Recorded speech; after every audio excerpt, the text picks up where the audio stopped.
One fine day, my mother told the main character that if she had not existed, she would not have lived this way now. The woman claims that she looks like this, but in fact, she was a lady from an aristocratic family. The lady with long hair says that her father got into a lot of debt and was engaged in trade and then sailed away on a ship. She suggests that if he had returned, they would not have been kicked out of their lands. The main character's mother finishes the bottle and says that she would not live in such poor streets, but would remarry and start a new life. And again she repeats that if only she had not had a daughter, then everything would have worked out. Hearing this, the little girl says that her mother is right and she thinks so too. The main character reflects on the fact that her mother is the most beautiful in the world, and she has golden-colored hair that flows like the sun and bright blue eyes like cornflower. The girl knows that her mother has neat facial features and snow-white skin like milk, and always and everywhere she looks like a fairy. And that's why she's proud of her mother. The little lady realizes that her mother lives on such a poor street, but she was originally a noble, and she is the only one of all the people I know who can write and read. Lyrica thinks that her mother behaves this way because she is very tormented by this. The daughter always brought her mother home after she got drunk and fell wherever. The main character knew that her mother was angry with her every night, and she spent the money she earned on alcohol. However, the girl thought that this would all finally end when her father returned and everything would change. The girl imagined that when her dad returned, he brought the money he earned, and he also understood that his daughter had to endure a lot of suffering during this time, and therefore invites her to live together. The main character imagines that they are rich at this time. She remembered what she had forgotten, thought about something else, and her hand stopped moving. Lyrica understands that she is working now and will continue to do so until the day when her mother starts smiling again, and she will protect her. At the end of the working day, the girl summed up that she had worked hard today. The gentleman says that she is very useful because she is neat and does not indulge in petty thefts, and then he gives her a coin and asks her to keep trying. The girl claims that work is trust, and then invites him to trust her with work in the future. The owner looked at the girl and said that she was very persistent, and it would be good if his child was at least half like her. And then he reports that the young lady did a good job. The main character says that work is about trust, and she once learned these words from an uncle who shines shoes, and therefore she keeps them in her heart and applies them in any work, and this helps her a lot. Walking down the street, the girl thought that she needed to buy bread, and at that time she smelled a delicious smell and thought that it had just been taken out of the oven, and the bread looked soft and hot and probably delicious. The little lady reflects that she would like to bite into this hot bread so that it fills her entire mouth, and she would also like to be beaten by him until her stomach hurts at least once. Lyrica thought that today she received a large copper coin, and with it she could buy a whole baguette of bread, and at this time she remembers that last month she did not pay her housing debt. The man asks how long they are going to take his money. Mom says that she doesn't have money to give to someone like him, and then tells him to get lost. The man heard this and became angry and attacked the lady with his fists. At this time, the main character realized that her mother was in danger, and she stood in front of her, and then she got punched in the face. The impact caused the little lady to fall, and blood flowed from her mouth. When the mother saw the girl, she screamed that he was beating people and said that he would call the security. At this time, Lyrica thought that she was in heaven and everything was filled with notes, and then they remember that they have to pay rent this month. And she turns to the saleswoman and asks her to cut off and sell her half of the bread. The main character wonders if her mother is still sleeping and then reports that she has returned. And when the girl entered the room, she saw her mother on the bed and thought that she was still sleeping. And then she quietly went to her savings and thought about how well her secret pantry had chewed. Lyrica took the silver coin and thought that she needed to hide it better so that her mother wouldn't see it. After all, with the money she earned today, she will someday buy a chicken with this silver coin and raise chickens. The main character thinks that when these chickens become hens, she will buy a goat and then also a cow, and after that he will buy a horse, and the girl dreams that she will become rich. At this time, my mother lying on the bed begins to scream, and the girl doesn't realize what happened to her and then asks if she's okay. The woman grabbed her daughter's hand, and at that time the main character thought that her eyes were not focused, and she should make sure that her mother drank in moderation. After all, if you indulge in alcohol too much, your head will go crazy, and life actually comes to an end. Mom asks the girl in surprise where she is now, and then the daughter asks if she recognizes her lyrics, and she claims that this is their house and asks if she remembers. The woman does not understand how alive her daughter is, and then she says in surprise that she has become younger, and she wonders how old Lyrica is now. The little girl reports that she is 8 years old. Hearing this, the woman screams that it can't be, and then says that her head has become strange and this can't be. Then she looked at the window and said that this was a poor area. At this time, the main character thought that everything was fine with her mother and she just had a bad dream, and now she's too excited, so if she goes she might hit her. The girl understands that she needs to wait until she calms down. Lyrica turns to her mother and says that she was worried and therefore asks her to calm down, and at that time she thought that her mother might hit her. The woman turns to her daughter and says that she is her precious Lyrica. And then she enthusiastically claims that she is actually alive and hugs her daughter. The lady says that she is very sorry, and at this time the main character does not understand why her mother suddenly behaves this way. The woman claims that it is all her fault because she is too stupid. She reports that the mother was very stupid and did not know how dear her daughter was to her. Hearing this, the main character reflects on the fact that her mother cannot say such words to her. And at that time, I thought that this was a dream. Mom says that she loves her daughter and hugs her again, and then she claims that Lyrica is her treasure. The little lady thinks that this can't be true, and when she wakes up, she will be even sadder. The lady talks about how she is her precious child, and the girl assures herself that this is a dream, and suddenly tears flow out of her eyes. Mom says that she is her favorite child and she loves her, and then she kisses the girl and says that it is true. Lyrica understands that this is not a dream, and it turns out to be so good to be in her mother's arms. The main character does not understand what to do if her mother changes again, if she becomes the same again as before. A woman asks her daughter what date it is today. The girl replies that the year 480th is the month of young shoots the 15th. Hearing this, Mom says that there will soon be a ball in the imperial palace, and then she says that she needs no matter what to go to that ball and meet with His Majesty the Emperor. Mom knows that the Emperor is the top and the most important person with high status, and he is the one who made Lyrica and her mother look like dust. The woman says that she needs to get ready today and go tomorrow. However, she understands that there is only a chance today. Hearing this, the main character screams that it doesn't make any sense, and then she thought that she was mistaken when she thought that mother had changed. The daughter asks the woman how she can enter the ball in the imperial palace, and then she says that she will be turned away at the entrance, and she wonders what she will do if His Majesty eats her heart. Lyrica heard that the Emperor freezes those who are not to his liking, and at that time I thought that my mother felt bad in her head and she didn't understand what to do.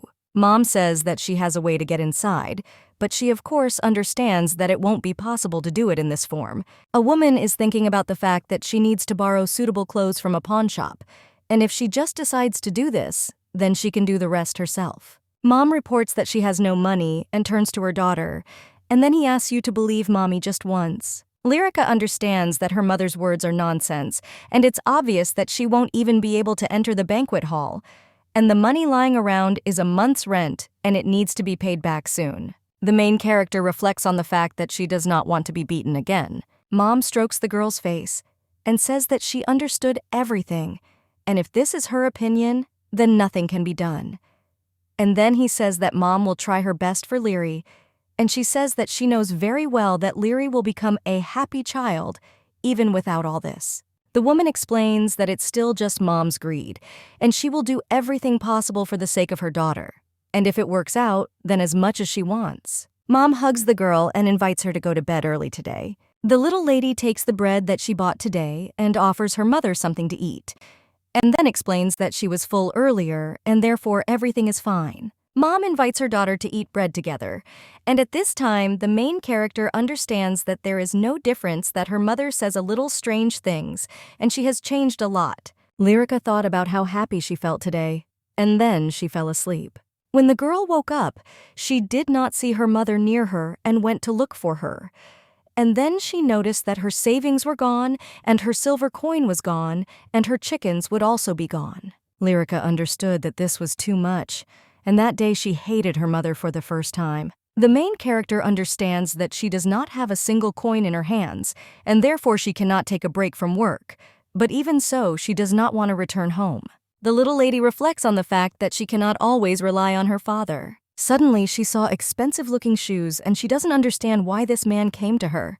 And then she asks him to go away and leave her alone. An unfamiliar man turns to Lady Lyrica and says that he has come for her. At this time, the girl did not even realize that from that day, her destiny would completely change. Lyrica realizes that this is not the first time she has met a man who appears to be rich, and she remembers the man who threw her a silver coin so that she could buy herself something tasty. The main character reflects on the fact that a man has appeared who seems even richer than that gentleman. The man says that she was not at home, and therefore he looked for her for a very long time. The girl looked at him and thought that he had expensive-looking clothes.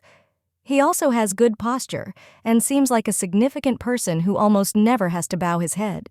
The little lady excitedly asks if her mother has really done something wrong. The stranger calms the girl down and says that her mother asked him to bring her to her, and she will hear the details when she arrives at the place, and he is only carrying out instructions. The guy reports that they better leave before no one sees them. Lyrics addresses a stranger and talks about how she shouldn't follow strangers. Hearing this, the man says that his name is Lob Wolf, and then claims that now they are no longer strangers. The girl asks what he wants from her, and he says that her mother is very sick because she had an accident, and therefore asked him to bring her. And she is very persistent and looking for her daughter. Hearing this, the main character screams that her mother is in trouble, and she doesn't understand. Mom hurt herself when she tried to enter the ball in the imperial palace. The little lady remembers that she prayed so much that nothing would happen to her, and she tried to behave well and thought that finally, even on these poor streets, nothing bad would happen to them. And she doesn't understand how this could happen. The girl, screaming that she is already on her way, and then quickly gets into the carriage and screaming says that her mother's daughter Lyrica is already on her way, and then turns to the coachman and tells him to leave quickly. Laub turns to the little lady and says that you can't trust people so easily. Hearing this, the main character was surprised, and then says that he said that her mother was injured. However, the man assures her that her mother is healthy. Lyrics at this time thought that the fighting ability of the girl of the head of the family from the street of the poor who was in a rage, and she thought that he was a deceiver. Laub understands that he needs to get out, but if he takes her down himself, she will probably scratch him. And it doesn't matter that if Lyrica hits him, she's so weak that if she suddenly hits him, she'll break something. The girl noticed that the place they came to did not look like a place of slave trade. The gentleman reports that this is a separate palace, one of the small palaces belonging to the imperial one, and then asks if she's ready to go out. Suddenly, the little lady heard her mother's voice calling her name, and then she saw her mother and ran up to her and hugged her. The woman asks her daughter for forgiveness and then asks if she was worried. The lyrics suggest that this time she was actually angry. The lady with the blonde hair says that she knows this and then explains that mommy was terrible and did something bad, and then she makes excuses that she had no other ideas. My daughter says that she doesn't understand anything what it all means. Mom invites her to come inside and says that she will tell her everything. The woman thanks the gentleman for bringing her daughter, and at this time, the little lady noticed that an adult man was worshiping her mother. Mom decided to wash her daughter. Lying in the bathroom, the girl asks if they can use such an incredible place, and she wonders what happened to her mother. The woman explains that she attended a ball in the imperial palace and met His Majesty there. Hearing this, the main character thought that the highest nobility has a special skill, and the current emperor is a truly frightening person. He rips out children's hearts and eats them and freezes people he doesn't like, thereby killing them. The daughter suggests that her mother be careful if she does not want her heart to be taken away. The woman assures him that everything is fine, and then explains that the emperor is a rational person. After hearing this, girl does not understand how rationality and fear are connected. The mother puts the shoe on her foot and invites her daughter to try to stand up. At this time, the girl feels that she is very soft, and then she fed the girl. The woman reports that the day after tomorrow her mother will marry His Majesty the Emperor, and then he remembers that the secret penetration was successful, and she is also the first girl to hit the Emperor. Mom explains to her daughter that this is an unusual marriage, and therefore only she will tell the secret, and in fact this is a contract marriage. The girl asks her mother if she can do a good job. because this means that she has been assigned a job. Mom says that she thought her daughter would be more surprised, and at this time, the girl replies that this was enough and thought that if she had been more surprised, she would simply have died. Lyrics understands that all this now makes sense, and that the mother and the emperor fell in love with each other and got married is simply ridiculous. And if this is a marriage contract, then you can be calm. And most importantly, working on poor streets with an attitude of trust will not work. The girl reflects on the fact that they have been assigned a job, and even if the situation is not so simple, and she does not understand why not say that it is so. However, she still can't believe that mother married His Majesty, and this means that she will become an empress. The little lady is sure that her mother is very beautiful, and be that as it may, a deal is a deal and a contract is a contract, and she thinks that she should help her mother with her work. The girl asks what will happen to her. Then the woman explains that they agreed that she would become an adopted daughter, and therefore, starting the day after tomorrow, she would be a princess. Hearing this, the main character thought that if there was no bread, then she could eat a bun. And she doesn't understand why princesses have such a strange image, but think that everything will be fine. And that means she's a contract princess. Lyrica wonders what kind of work the princess does and how long the contract is for. Mom says she thinks she's about 8 years old. And until His Highness the Crown Prince becomes an adult, and then emperor. The woman asks her daughter if she knows that the emperor is now occupying this position temporarily until his nephew, the crown prince, comes of age. At this time, the girl thought that this was some kind of complicated domestic history of the imperial family, because it is a known story that no one believes that he will return the throne. The daughter thinks that 8 years is a very long time, and by then she will also have grown a lot. Mom invites her to live together in a beautiful house on a fairly sedate outskirts of the capital and grow a small garden. Hearing this, the girl began to wonder if she could really take possession of him, and during this time she imagines herself watering the flowers. The woman assures the girl that they will still travel safely, and then he says that they agreed that she would receive an incredible amount of money. But for this, she should never tell anyone about everything, because this is a huge secret that under no circumstances should be revealed. The daughter tells her mother not to worry and then assures her that she will never tell anyone even if she dies. The woman is confident that her daughter will do as she says. At this time, the main character thought that even though her mother had decided to do this, she still looked very scared. Lyrica tells her mother that everything is okay because she has her, and she suggests not to worry since her daughter will always be there and even protect her if necessary. When the girl said these words, she thought that everything was swimming before her eyes and that she felt like she was about to fall. At this time, there are rumors that because of such a sudden order that His Majesty will get married the day after tomorrow, this palace has turned upside down. Because the hasty wedding with the empress from the poor streets is prepared in just 3 days. The aristocrat asks his friend if he thinks they could be left without guests. However, he assures that the spring balls are now taking place, and all the gentlemen have come to the capital from the provinces. The maid says that they were in such a hurry that the bride's dress was altered from a ready-made one, and she was surprised because it was the first time she had seen such a style. It was voluminous on the side of the butt. The older lady hearing this says that it is indecent, and the younger one objects and says that it was wonderful. The day after the wedding, an adoption ceremony was held, and this means that Lyrica is a princess. The aristocrats don't understand why they would generally agree to teach such a child and say that the princess's etiquette teacher will be given the right to enter the palace of the sun. The surprised man says that this is a special opportunity that was given only to the highest nobility and then to very influential people, and any aristocrat can enter the palace of heaven. But the palace of the sun is different. After all, the most important thing is that His Majesty the Emperor lives there. The aristocrat says that all this time they have been choosing empresses from their families, but now they have put pressure, and he does not understand how they can make rootless empresses and princesses, and give such scum the surname Takar. The Duke says that no matter what anyone says, Her Majesty the Empress is beautiful, and with such a face it was inevitable, and besides, she was incredibly skilled. The prince talks about how Lyra is like a princess, and she is the daughter of a weasel who became an empress in an instant. And he realizes how incredible this woman is, and he wants to meet her.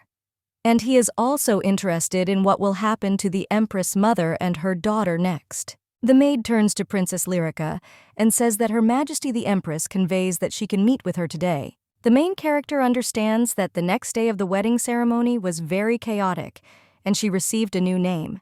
And she discarded the original surname Vans and received the surname of the imperial family, Takar. The girl understands that she must bow her head to the emperor and empress and the crown prince to these three people. They also say that she has a very high position, but she still does not feel that this is reality. Lyrica thought that she had become a princess, and it was as if she was roasting nuts on a fire caused by lightning. Since the main character suddenly became a princess, she learns the rules of etiquette every day, and that's why she has no free time except the morning. But it's so strange. Every time he goes to meet his mother, the maid reports that her mother is sleeping and she is tired and also sleeps, and the next day too. The main character reflects on the fact that after the wedding, she was never able to meet her mother. But today, finally Lyrica saw the most beautiful and graceful mother in the world. The girl noticed that her mother had lost too much weight and then asks if she's okay. The woman replies that she feels fine and then says that she heard that her daughter was learning etiquette all this time and asks if it was hard. The daughter explains that Lady Glendoran diligently teaches her and also said that she has good results because she was worried about her origin, but she is not absent-minded and reserved and also does not use foul language. And even on the contrary, a person is excellent when he learns from another person. The girl tells her mother that the teacher assures her that she is too energetic and also very cute. The daughter asks her mother if she is really okay because she sees her very tired. She also wonders if she sleeps well at night. This woman smiled upon hearing and then said that she almost couldn't sleep at night. However, her daughter assures her that she should sleep well. The woman tells her not to worry as her mother is fine. When Lyrica left her mother's room, she said that she did not understand why her mother was so tired.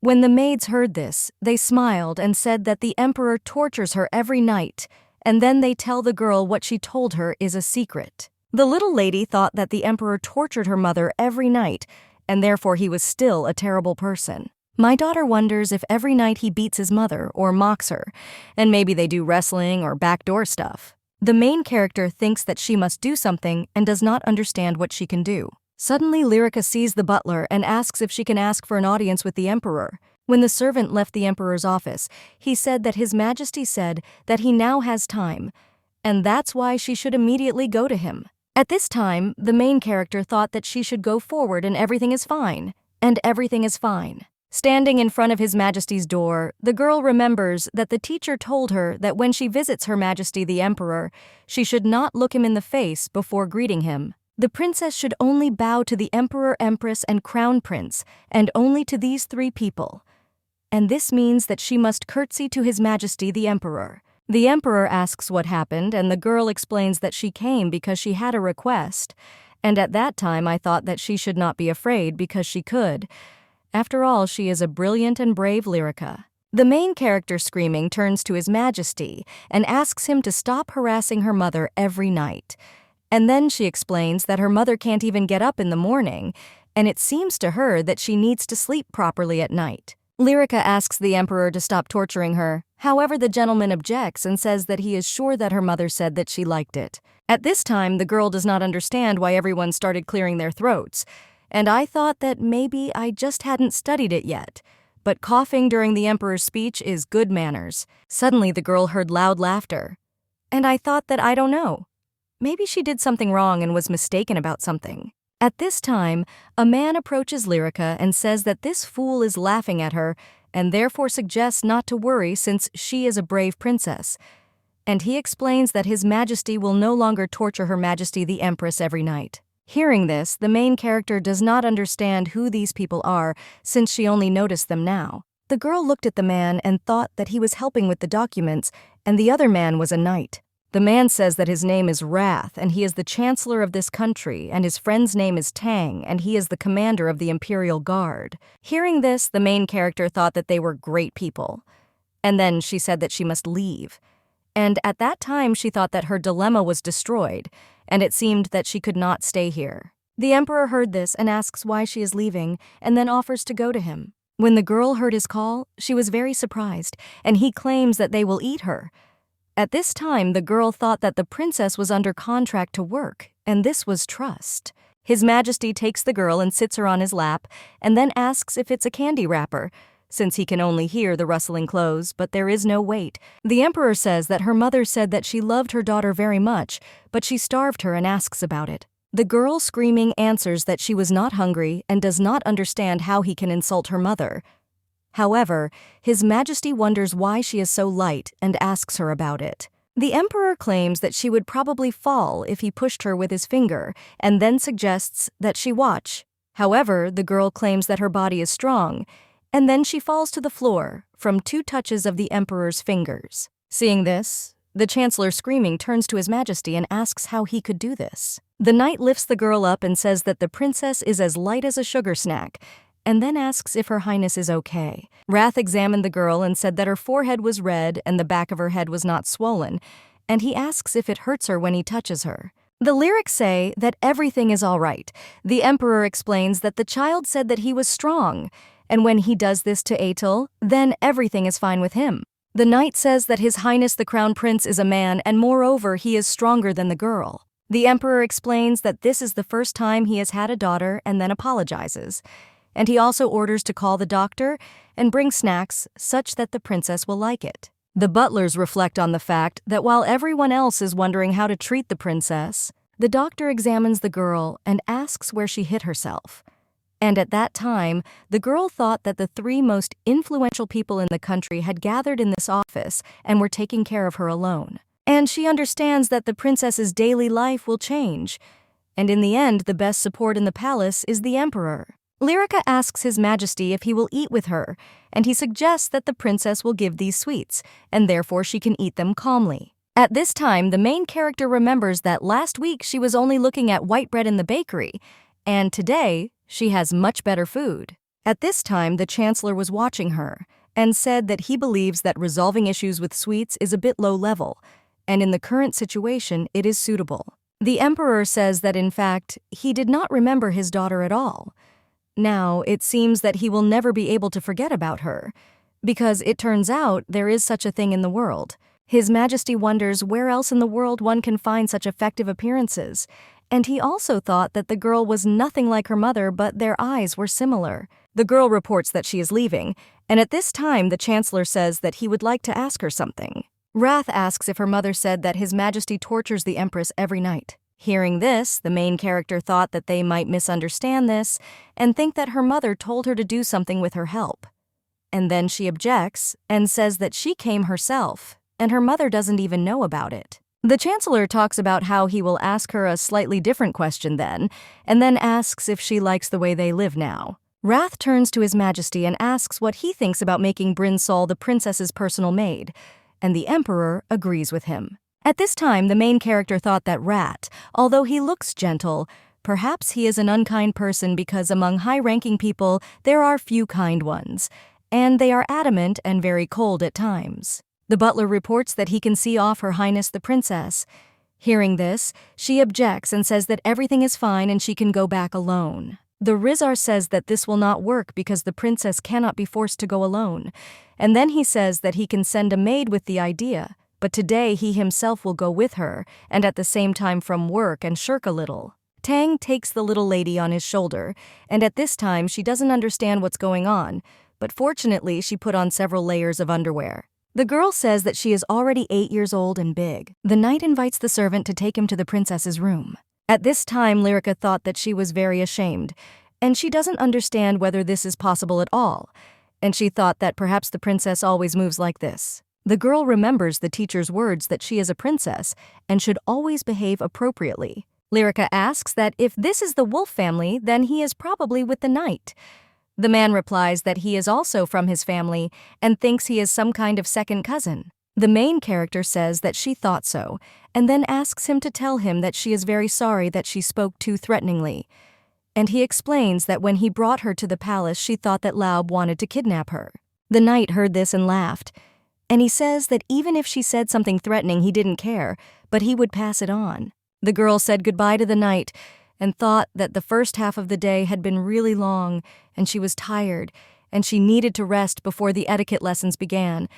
And she also remembers that the breaded bread and chocolate were delicious, and she didn't think that this dark liquid would be so cool. Lyrica looked out the window, and it turns out that the garden is very clearly visible from her side, and that's why she wants to go out for a while. But suddenly a woman enters her room and says that her name is Bryn Sol, and today she is her personal maid. The maid reports that an order has been received from His Majesty to change her room, and all the things will be carried by the servants, and therefore she should not worry. Bryn points to the room and says that a little earlier it was a passerby, and the door on the right is the living room. Next to it is the bathroom, and she asks if the princess likes the new room, and it is next to the Empress's chambers. The little lady replies that she really likes it because she can see the whole garden from the window and can go out there. The maid says that she is glad that Her Highness likes her, and this room is called the White Dragon Room, and then asks if she knows that His Majesty the First Emperor Takara was a dragon. The maid says that all the rooms of the ruling family members in the Palace of the Sun are called dragons, in the Black Dragon's room, and this room is opposite. The girl thought that she was wondering what the last room was called. If she asks about it, Bryn will most likely be in a difficult position, and therefore she will not ask. And she thinks that there was no dragon in the name of that room. The maid says that Her Majesty the Empress's room has always been called the Silver Dragon Room, and she will appear as soon as she climbs the stairs. Then Lyrica ran to her mother, and when she saw her, she said that the girl was cute and quickly offered to go to her. At this time, the main character thought that the Emperor would no longer torture her mother, and therefore she thought that she could meet with her every morning. And now she doesn't worry about anything. The woman says that she heard that her daughter went to see His Majesty today. The girl asks in surprise how she knows about this, and her mother replies that he came to her. The lady says that the daughter is doing well for standing up for her mother, but she doesn't need to take risks. And then he reports that Mom was very scared when she heard about it. The girl thought that she was ready to do anything for her mother, and therefore the Emperor did not seem such a terrible person. The woman says that she did this because she was worried about her, and she wouldn't say that because she's also worried about her Lyri. Mother says that she cannot go forward to see His Majesty whenever she pleases. And at this time, the main character thought that he still didn't seem like a bad person to her. But Mom insists that it is dangerous and cannot be trusted because he treated her a little affectionately. The woman explains that the Emperor is a man who can wring her neck with a smile on his face, and then asks if she understood. Mom says that she doesn't want to scare her, but still suggests being careful. And then she asks what they will do today, and she wonders if her daughter is spending today with her mommy. Lyrica says that today she has etiquette lessons.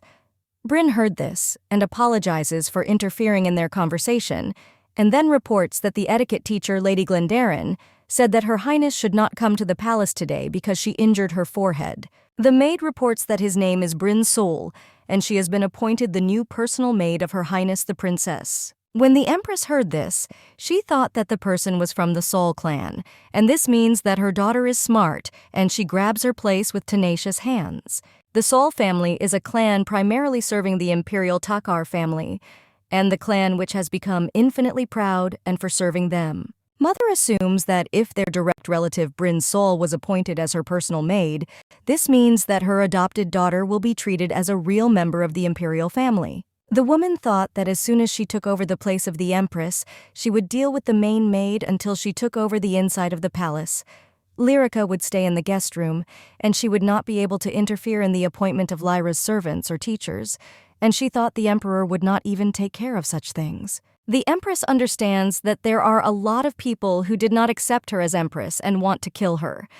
And at that time, I thought that the Emperor himself took a step towards Lyrica, and all because she was too sweet, and this proved that even a dragon could fall before her. Mother reflects on the fact that even if this is the case, she will not be able to forgive anyone who even lays a finger on her daughter.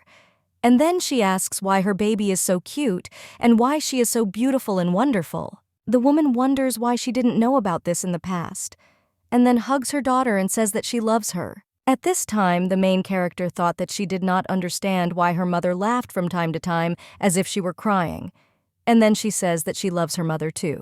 The lady says that from now on, the fringe dress that Her Majesty wore to the wedding will be very popular, and it is already capturing the trends of noble society. Hearing this, the main character thought that she was so happy that she couldn't believe it, and Mom again says that she loves her.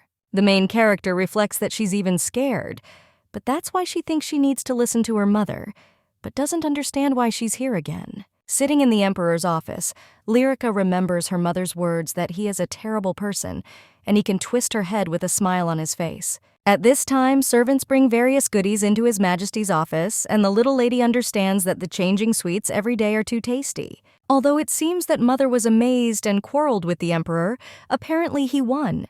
And judging by the fact that now she says almost nothing. The Emperor looks at the princess and does not understand why she is not growing.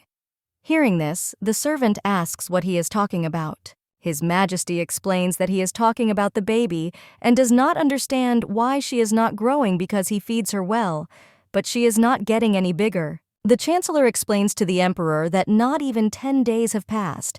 His Majesty says that he has seen Atil grow every day, and he wonders if maybe she has some kind of illness after all. Wrath claims that the princess is not even Takar, not Barat, and she is not from the nobility. Hearing this, the main character screaming says that she does not have any illness and is strong, and then explains that she's growing well because Bryn said she couldn't make bigger clothes. The lyrics report that she is also Takar, even though she is adopted under a contract, and at this time the main character understands that if she leaves this important place, the contract will be useless. At this time, the Emperor thought that after what had been said, she really seemed shabby to him, and then she remembers how she came and how she is now. His Majesty asks the girl if she shouldn't be growing about 10 centimeters a week.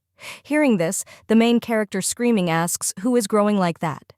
And then she assures that no one has such growth in a week. The Emperor reports that he grew up like this. The little lady talks about how he's not human, and that's why he had it that way. Hearing this, His Majesty asks who said that. At this time, the main character thought that he was talking like that as if such things didn't mean anything. And in fact, these are not just words because they need to be answered properly. The princess says that the members of the imperial family are descendants of the dragon, and then explains that that is why His Majesty looks like a dragon, because Bryn said so, and the girl is sure that the Emperor is the dragon. Wrath reports that the princess said everything correctly, and then suggests that the non-human should not speak because he shouldn't. This may cause misunderstandings. The Emperor asks what is wrong, and then he claims that everyone thinks so and says that he has neither blood nor tears and that he is not human. Lyrica explains that she was very touched by the story and it felt like a story from a long time ago. His Majesty thought that this weak and small girl who would die if he hit her with one finger was running towards him without any fear. But when he looked at her more closely, he thought that it couldn't be said that she had no fear at all, and that most likely she was afraid of him. The Emperor realizes that despite all this, the little girl believes that he will not harm her and he doesn't want to destroy this trust. His Majesty asks why he is the Emperor. Hearing this, the main character was surprised and does not understand what he is talking about. The gentleman explains that she should call him Daddy, and at this time he looks into her eyes and he wonders what could happen. Because of these eyes, he agreed to the contract. And he also remembers that her mother offered him a contract marriage, and his subordinate said that His Majesty should quickly choose an empress, and this place should not be left empty. The Emperor understands that people who cannot even look him in the eye will covet the position of the empress and tell him nonsense, and for him this is disgusting. And he also remembers a woman with blonde hair who announced that she would marry him, and she also asked him to become a strong support for so that she could fulfill the duties of the Empress for 8 years. His Majesty says that even if he says that he will become a support, then the Emperor's capabilities are also limited, and noble society is a different battlefield. The woman says that she knows all this because foxes and flowers, snakes and wolves, and she will cope with them. And he understands that so far she has exceeded all expectations. So much so that he didn't even care where such a person was hidden. The Emperor understands that compared to his mother, that child is a type that he has never seen, and at least has never met anyone like in the imperial palace. The girl turns to the Emperor and heard this. He asks why she doesn't call him Daddy, and then he suggests trying to call him Daddy. At this time, the main character thought that although he is a good person, this is still just her job, and since this is work, she should call him that. And she also thinks that something like this might be too brash. The girl calls him daddy, and at this time she thinks that this is not a fantasy, since her own father, whose face she doesn't even know, is actually a person, and she looks at the emperor and thinks that this man in front of her is her dad. The princess realizes that her father actually exists and she can touch him. Suddenly, His Majesty grabbed the girl by the hands and then told her not to do this again, and therefore no one would beat her. At this time, the main character began to cry and then asked for forgiveness and thought that there are no adults who love crying children. His Majesty explains that, of course, although he married her mother, he will not become her father by his own wish. And then he says that he was wrong for forcing her, and she is not to blame for anything. The princess says that even though it's only for 8 years, he is her father, and the fact that her mother entered into a marriage contract meant that she had a father. The emperor says that if her mother finds out that he again brought her to tears, she will make a fuss again. Hearing this, the little lady laughed, and he gave her a handkerchief to blow her nose so that the snot would not flow. And then His Majesty says that he must continue to work. The main character thought that the emperor did not ask to call her daddy. After some time, the maid entered the office, and the princess said that the table nearby was very dirty, and it was not visible since everyone was covering their documents. Lyrica understands that if you look, there are more than 1 or 2 dirty places in the office, and so she told His Majesty that she would wipe the inkwell. The emperor says that she can do whatever she wants whenever she wants. Hearing this, the chancellor asks if that means he will simply take advantage of her hard work and kindness. The girl says that that's why they agreed that she would be responsible for cleaning the office. Bryn turns to the girl and says that the princess does not do such dirty work, but the little lady says that she wanted to do something for His Majesty. The maid asks if this means that today Night Wolf gave her candy. The princess shows her the candies and says that they are very beautiful and asks if she thinks the same. And she also said that he thanked her, and thanks to her the office became clean. The main character says that if the surname of their family is Wolf, and then asks that other knights from the same family are also Wolf. Bryn replies that Night Wolf's name is Knight Thane Wolf, and she is sure that His Majesty ordered not to let many people in because he does not like crowds. At this time, the maid thought that everyone was laughing behind her back, thinking that such a girl having messed up would not clean up. But she not only did the job, but much better than all expectations. And she also perfectly separated the garbage from the documents. People making fun of her emphasized that her origins were immediately visible, and it seems that the chancellor was also worried at first. And he also said that he would not tolerate it if the office became even dirtier. Wrath was surprised because the girl turned out to be more systematic than he suggested, and the sorting of documents was done. The chancellor asked the princess if she can read. She replies that she knows but not everything. The main character turns to her maid and asks if she feels like she's not growing. Bryn replies that she is growing well and then asks who told her that. At this time, the girl whispered something in her ear. The maid heard this and smiled and then assures the girl that she is growing well and others are simply growing faster. The maid says that there is a reason why they are strong and even stronger people. Bryn reminds the princess that she told her that His Majesty, that is the Tokar family, are descendants of the dragon, and therefore she will also tell about the history of the emergence of the state. The maid reports that the ancient people were truly outstanding magicians, and they were able to do absolutely everything they thought about, and even though God told them to use this will for good purposes. But of course, people didn't do that. As a result of the chaos, the continent on which people lived split apart and began to settle. However, some people obeyed God's command and built a ship on the top of the mountain. At the moment when the continent collapsed and began to settle, the dragon took off, grabbed the ship, and flew away with it, and so the people on the ship survived and ended up on these lands where they now live. In those days, the territories were covered with dark forest and swamps, and various monsters lived there. And so the dragon transformed into a man and led the people, fought monsters, reconquered the lands, and founded the country again. The princess asks if that dragon is Takar. The maid says that what she said was true, and then reports that after the country became larger, some monsters asked the dragon for permission to join him. The maid says that among them there was a huge wolf, and his descendants, the wolves, and the descendants of a giant snake that was larger than the girth of a tree are called Sandar. The dragon transformed people of all people, and they swore an oath of allegiance to him. It was said that in return, if they suddenly harm the dragon, they will return to their original form. Therefore, animals are often depicted on the coats of arms of the nobility, and these people are strong. Bryn tells the princess that she is growing well, then explains that they are simply faster than her. The main character asks if the Bryn family also has such a story. The maid replies that they say they were Dorian jackdaws, and they are wise and intelligent, so they were left nearby as chamberlains. And that's why Bryn's headband is always so sparkling. The main character thought that Glad is a snake and Tan is a wolf, and it suits them very well to be in a bad relationship too. Lyrica reflects on the fact that it turns out that she really doesn't know anything at all about the palace, and even compared to Bryn, even though she is a princess even under a contract, even though she is a daughter even under a contract.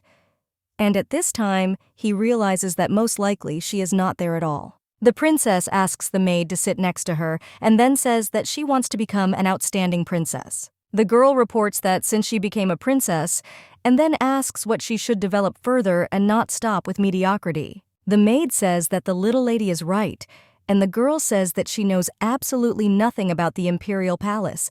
He really knows nothing at all about aristocrats and the imperial family. The lyrics state that Bryn took care of the imperial family for a long time, and therefore he knows them much better than she does, and then asks if she will help her. Bryn says that she will help her since the Thakars do nothing but rule and give orders, and at this time she understands that this child is not real. The maid reflects on the fact that there are those in her family who are angry that her direct descendant of the family was introduced to such a child, and it was His Majesty's order about the Takarov's orders unconditional. Bryn thought that if she disobeyed His Majesty, then most likely he would throw her away, and she will turn into a black one again. At this time, the maid thought that even if not so, she liked this princess, and even more than the real Takara. And she is a simple and humble child who catches your eye in this monster palace. She's also a cutie, and that's important. Bryn turns to the princess and says that she will help her. He did it with all his strength. The maid asks what the girl wants to know first. She replies that she wants to know about the imperial palace since this is now her home. And the fact that she doesn't know its structure doesn't make any sense, and she doesn't even know who lives in it. At this time, the main character thought that if she was going to do something, then first she should find out about his laughter. And only after that she could calmly move inside him and do the work. Bryn takes the palace map and shows it to the girl. Lyrica thought that there were a lot of rooms in this palace, but when she saw it, she asked what kind of transition it was. The maid explains that this is a servant's hallway and is connected to a door used only by servants. The maid shows the girl a secret escape route. Hearing this girl thought that since it was secret, could it be depicted on the map? And she asked about it. Dam answers that usually this cannot be done, but since she is Salt, she owns this card. At this time, the main character thought that she had done the right thing by turning to Brinny. Suddenly, Lyrica sees a door and asks what this place is.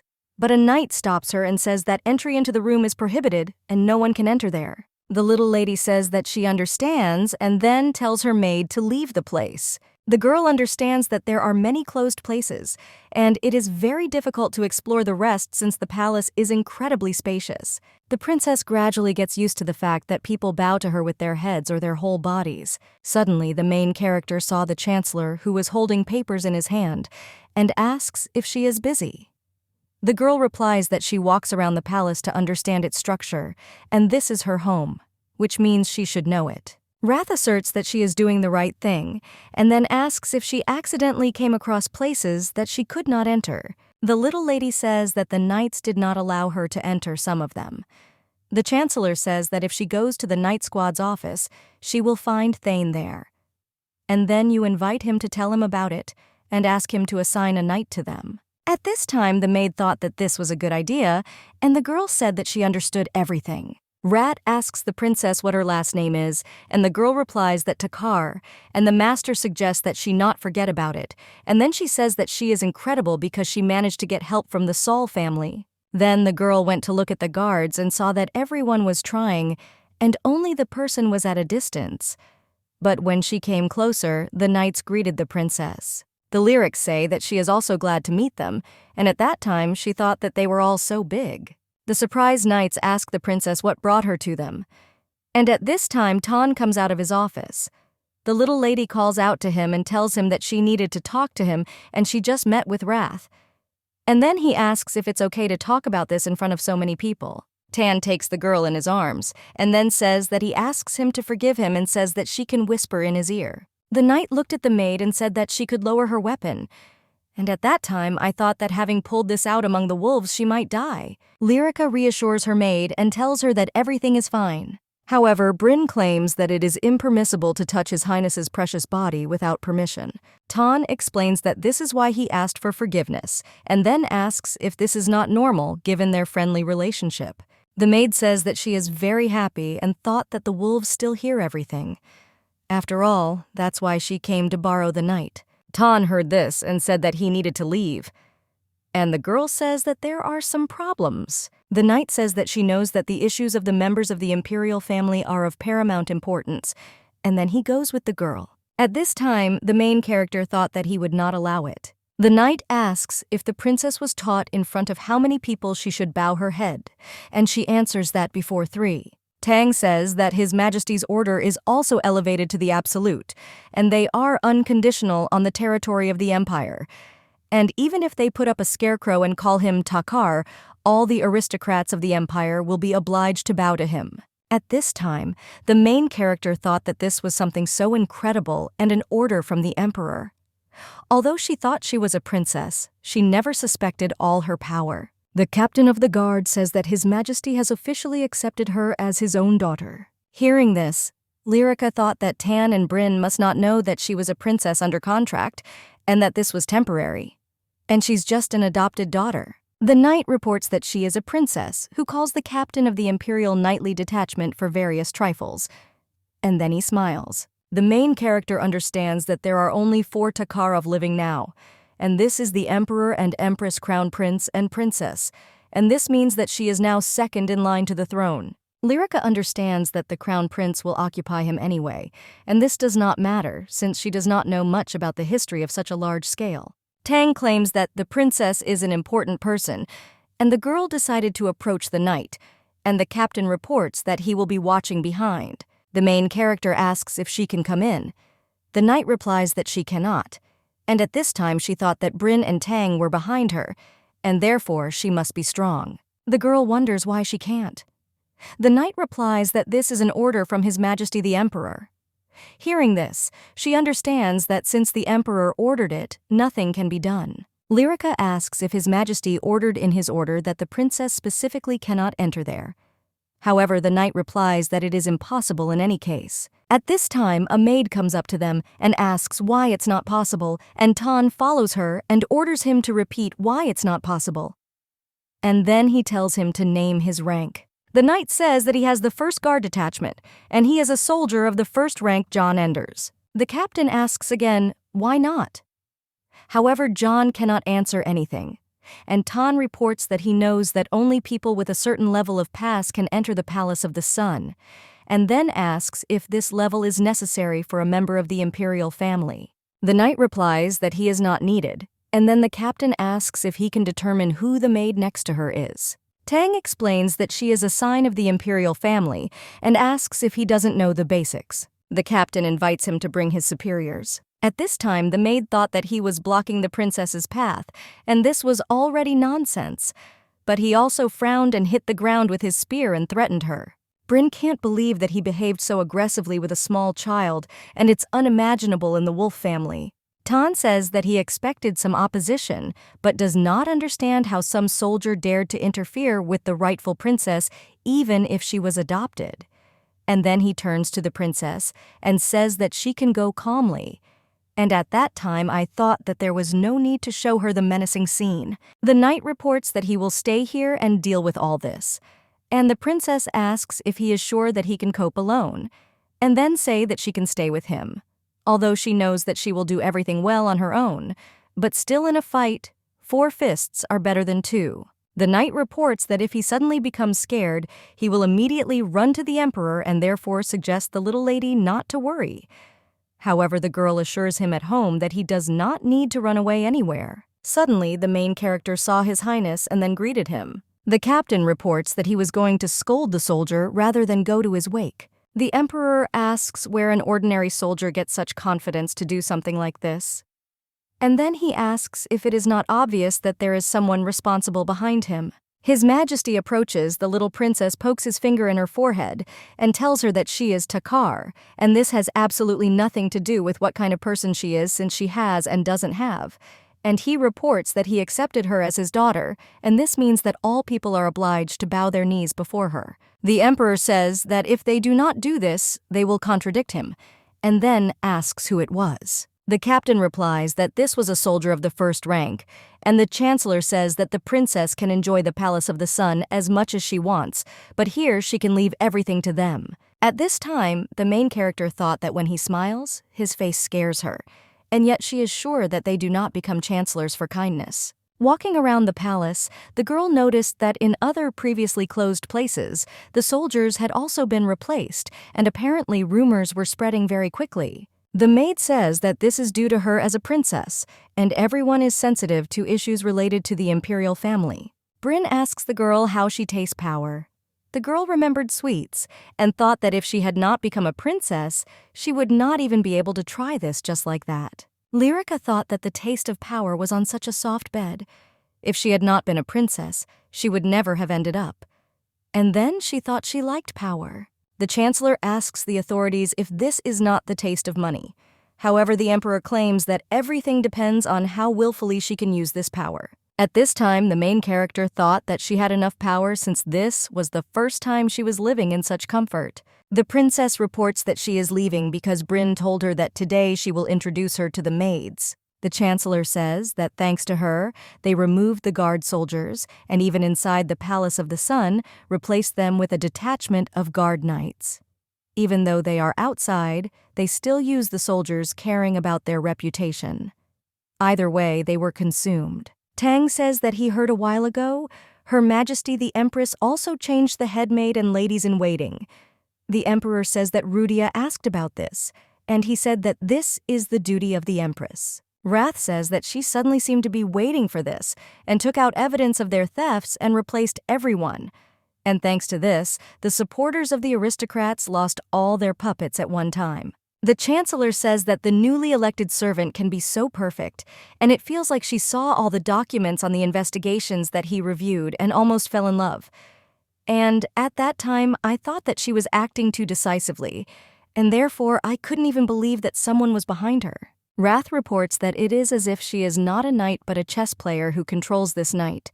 And once again he is surprised by her, and such a sweet aroma emanates from Lyrica. The main character tells her mother that she was introduced to the new maids and she and Bryn went to the kitchen. And there she ate some delicious food and took a lot of different things with her. Hearing this woman thought that she had already replaced everyone and no one there would feed her something strange. My daughter says that there is a lot of delicious food there, and Mom asks if she went to her office today. The girl says that she went to the office, and there, His Majesty was throwing documents back and forth. And at this time, the woman thought about how dare this dragon bastard. And then she calms herself down and says that her daughter is having a hard time. However, the little lady objects and says that she is having fun, and all these letters came for her mother. The woman says these are RSVPs and she is going to open a salon. She also wants to gradually start investing the money received from the contract. Mom reports that when she started working, she received a small advance. And when he finishes, all the wealth that they are now using will have to be left here, and therefore you need to earn a lot of money being in such comfort. At this time, Lyrica thought that her mother was very self-confident, and then he suggests to his mother not to buy holy water for all diseases or a clay pot of happiness because she should be careful with scammers. The woman does not understand why she needs this pot of happiness and asks about it, and then says that she has Lyrica and suggests not to worry because Mom will invest 100% only in what will bring profit. The lady tells her daughter not to worry as her mother knows everything. The main character says that when her mother invests, she should tell her because she must know about it, and she thinks that she must follow this process. At this time, my mother thought that what was more important now was that she had to give something to Lyri. And then the bell rang, and the maid brought on the tray a silver coin that her mother had once borrowed from her. The woman reports that it was difficult for her to find the exact silver coin, but that old man promised her that he would put it separately.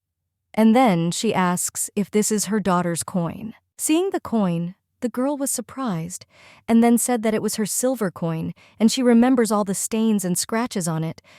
And then she remembers how many times she stroked her and dreamed about the future. And frankly, Lyrica was upset and thought that nothing could be done about it.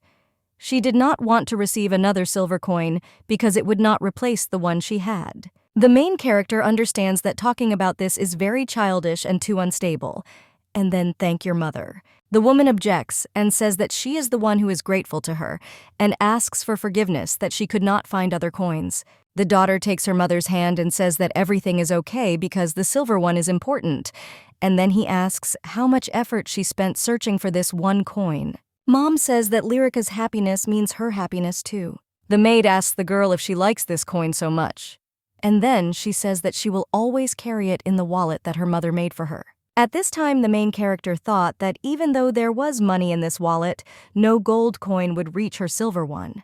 And this is her only precious silver coin. Suddenly, Lyrica saw the next room, which is called the Black Dragon Room, and the residence of the Crown Prince. And at this time, I thought that she had never met the Crown Prince even during the wedding. The maid explains that His Highness is now on his lands. And then she says that long ago people set a certain age for the Crown Prince, and when he receives lands, then speaking of Duke Rowan, she means His Highness the Crown Prince. Lyrica asks when approximately he will be back. Bryn replies that she doesn't know. And if you think about it, this is already the time when he should have returned. At this time, the servant turns to His Highness and suggests that he go a little slower since they have never rested since leaving.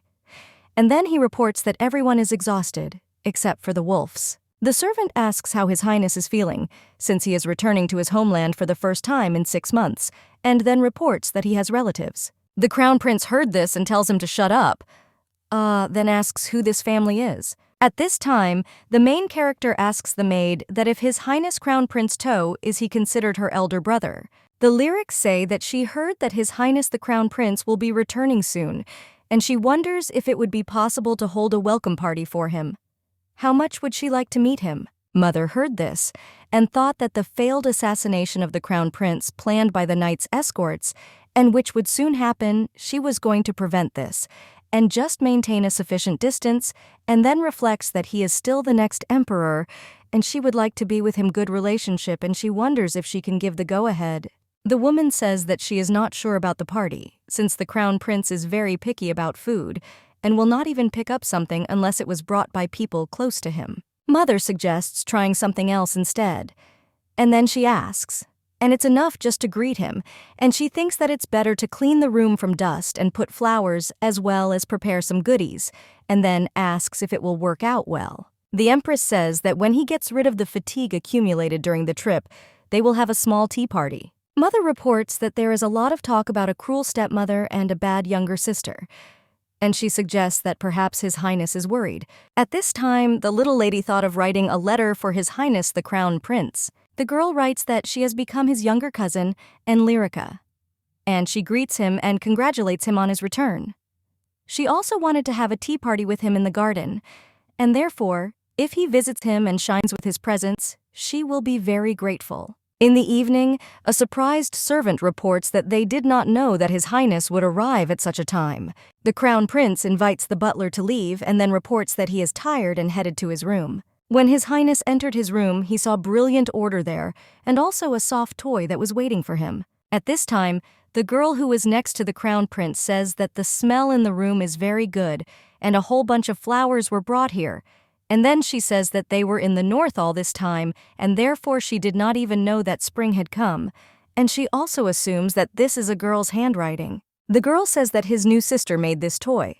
And then she takes the sheet and gives it to the Crown Prince for him to read. The young master says that you can tell his sister that he will come.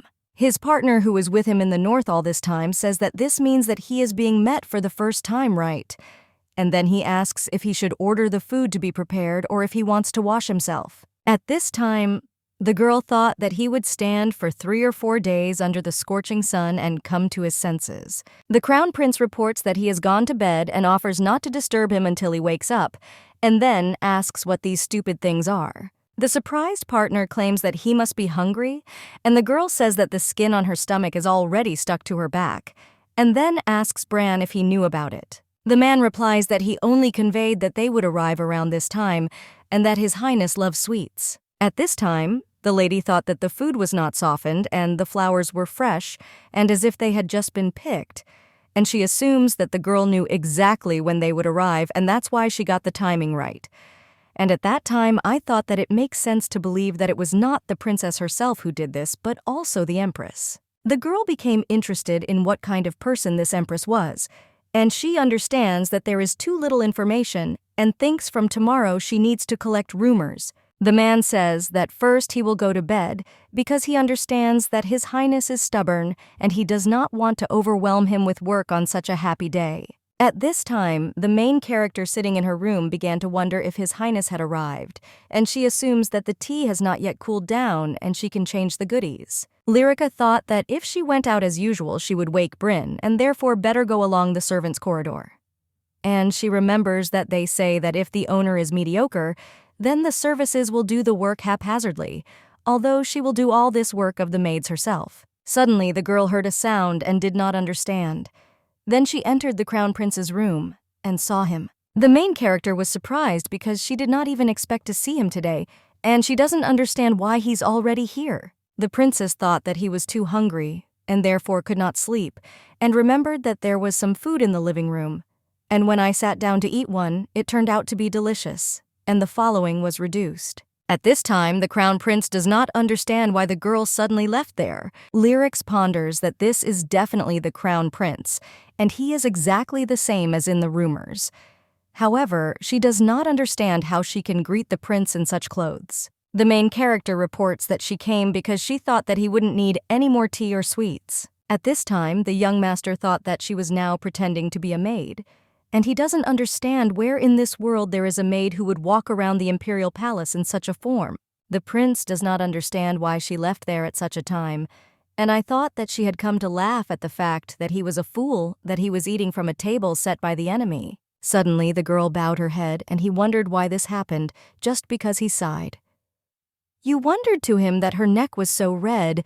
What was her face like? The prince offers the girl something to eat, but she thanks him and says she doesn't want to. However, the young master insists on his own, and at this time the chancellor comes into the room and says that His Highness the Crown Prince is mocking the poor girl, and then asks if this is an answer to the invitation sent to him by the princess. Wrath says that the prince said he would be present.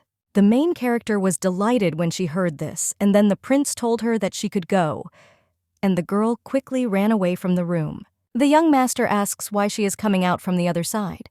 The chancellor says that this is not because, but this is a nice maid, and he is sure of it. Athel tells the princess that noble ladies take their maids with them even when they go on a secret date. Hearing this, the girl asks if it then ceases to be secret. The maid says that the close maid is very important, and the lyrics say that what is more important is that His Highness said that he would come to the tea party. The princess reports that she saw Bran when she went out into the corridor and he caught her. The girl reports that he looks like her Bryn. And then he says that she is more beautiful. The maid says that we need to get ready for tea, and you need food that will remain tasty even if it gets cold. Bryn believes that you need to crush the pulp of peeled cucumbers and marinate it with salt, and then remove the moisture from each piece of white bread and grease it with butter, and you will get a delicacy. And they suggest whisking until the cream increases. The maid claims that he will never get up if he complains about pain in his arms and works at half strength. And then he suggests making it so thick that it won't fall out, even if it turns the plate over. And if they do it at random, then she will not leave them alone. The cook announces that Her Highness the Princess will meet His Highness the Crown Prince at this event. At this time, the main character imagines how she will meet him, and he says that it has become hotter and it is necessary to make a shadow. The servant suggests cutting the tree branches and then bending them, and below they will tie them with ribbon to the end of the summer umbrella and connect them.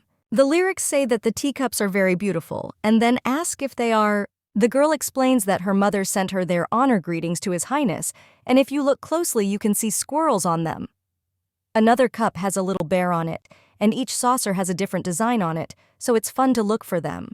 The main character reports that Chancellor Wrath gave the tea, and that's why the herbs smell very tasty. The maid says that even though the table is in the shade, the tea should be warm and suggests putting a steamer on it to keep the heat so that the temperature does not drop. The cook reports that she has prepared caramel apples and rooibos, delicate aroma of pink flowers, and beautiful scarlet color in a thick and dense cream of sour raspberries. Bryn says the tablecloth doesn't match the decoration on the umbrella, then asks if there is another one. The cook says that His Majesty has allowed the use of the ice pantry, and therefore suggests adding finely chopped lemons to orange black tea and making iced tea. The main character says that she would like there to be neither too much nor too little. At this time, it was the end of May, and the weather was clear. And the spring breeze is warm and lifts your spirits. The girl looked into the garden and saw that the roses were already in full bloom. And I thought when His Highness comes, I will need to tell him. Lyrica asks the maid if it could be that His Highness is very late because he has a lot to do, and she replies that she will now send a servant to find out about it. The servant reports that in the Black Dragon's room, they said to tell him that His Highness will be delayed. At this time, the main character thought that if the prince said that he would be late, then she should wait for him. In the evening, the servant reports that he came from the Black Dragon's room, and His Highness ordered to convey that he is too busy today and will not be able to come. Lyrica tells the servant to tell him not to worry about it and not to blame himself. After all, she is sure that he is worried about the one who made her wait, and he offers to tell her that she's fine and not to worry. The girl says that she can send him the prepared sweets, and then asks what Bryn thinks. The princess talks about how His Highness the Crown Prince is much taller than her and busier than her, and so if he is busy, then there is nothing he can do and break his promise, but she is worried that he will blame himself for this. The main character understands that if he did this therefore that he really had no choice, then perhaps it would have been so. And she understands that most likely His Highness the Crown Prince will hear it this way, that she is angry now, and she is not at all okay. However, the maid assures her that he will only think about what she meant. After all, until this moment, there was oral translation in the style of the imperial palace, and there is nobility in this, their princess, that she says something like this sincerely and without a hint. The princess invites the maid to have tea with her, since it would be too pathetic to just clean up. Sitting at the table, the girl asks if it really works. Breen explains that the servant signals always work, but it is better to be careful in the presence of soldiers, as they may attack by mistaking the servant signal for an order to attack. And there were such candidates. The maid asks if Her Highness is okay. The girl says that she is sorry because she helped her, but in fact she thought that this could happen. Bryn is surprised to hear this, and then asks why she thought that. Lyrica explains that whenever she comes to His Highness's office, he is always busy with work. And if the Chancellor says he has a meeting today, then today he is busy and will not go anywhere. The girl says that His Majesty the Emperor is known for breaking his promise whenever and however he pleases. And she also understands the circumstances of working people. At this time, Tan says that they will hear voices from the garden, and is surprised. But when he saw that there was tea drinking at such a time, it became very unusual for him. Lyrica invites him to join them and says that the sunset is very beautiful. She invites Tan to drink tea since they have a lot of it, and there is enough for everyone, and the cream is very tasty. The knight reports that it is too cold in the main wolf mansion, and therefore it is difficult to get something like cream. I heard this girl asking, "The cream does not harden in the cold." The man says that because of this they can't produce milk and will end up with milk. The princess thought about how cold it could be there. Seeing the girl, Tang asks if she is okay. The knight reports that another guest was supposed to come to them today, and then he asks that he would like to know if she is upset. Hearing this, the main character thought that Tang had not come by chance. Lyrica replies that she is not upset. She also thought about His Highness the Crown Prince, and he turns out to be a kind person. And all the time he continued to get ready, go with and meet with her. The girl says that since he is very busy, that's why he only thought that if he did a little more the work would end. The prince tried his best to complete his business, but time just flew by and she is sure that he really tried to meet with her. And so he said that he would come later. The main character claims that a person will approve of His Highness, and then she thanks Tan and says that if she were alone, she would definitely feel sad. Well, since Bryn was with her, everything was fine. At this time, the knight thought that this princess did not even admit that someone could hurt her. Although she has not lived her entire short life in peace, and she believes in people. Tan turns to the girl and says that she doesn't need to be so grateful. After all, he ate goodies and skipped the rest of his work. The commander says that after the victory over Wrath, he actually came to rock, paper, scissors. Having heard this girl claims that they could have come together, and he asks who will work then. Lyrica reports that she sent very delicious food for the crown prince to eat while he works. Hearing this, Tang thought that usually the one who is higher sends food to the one who is lower. No.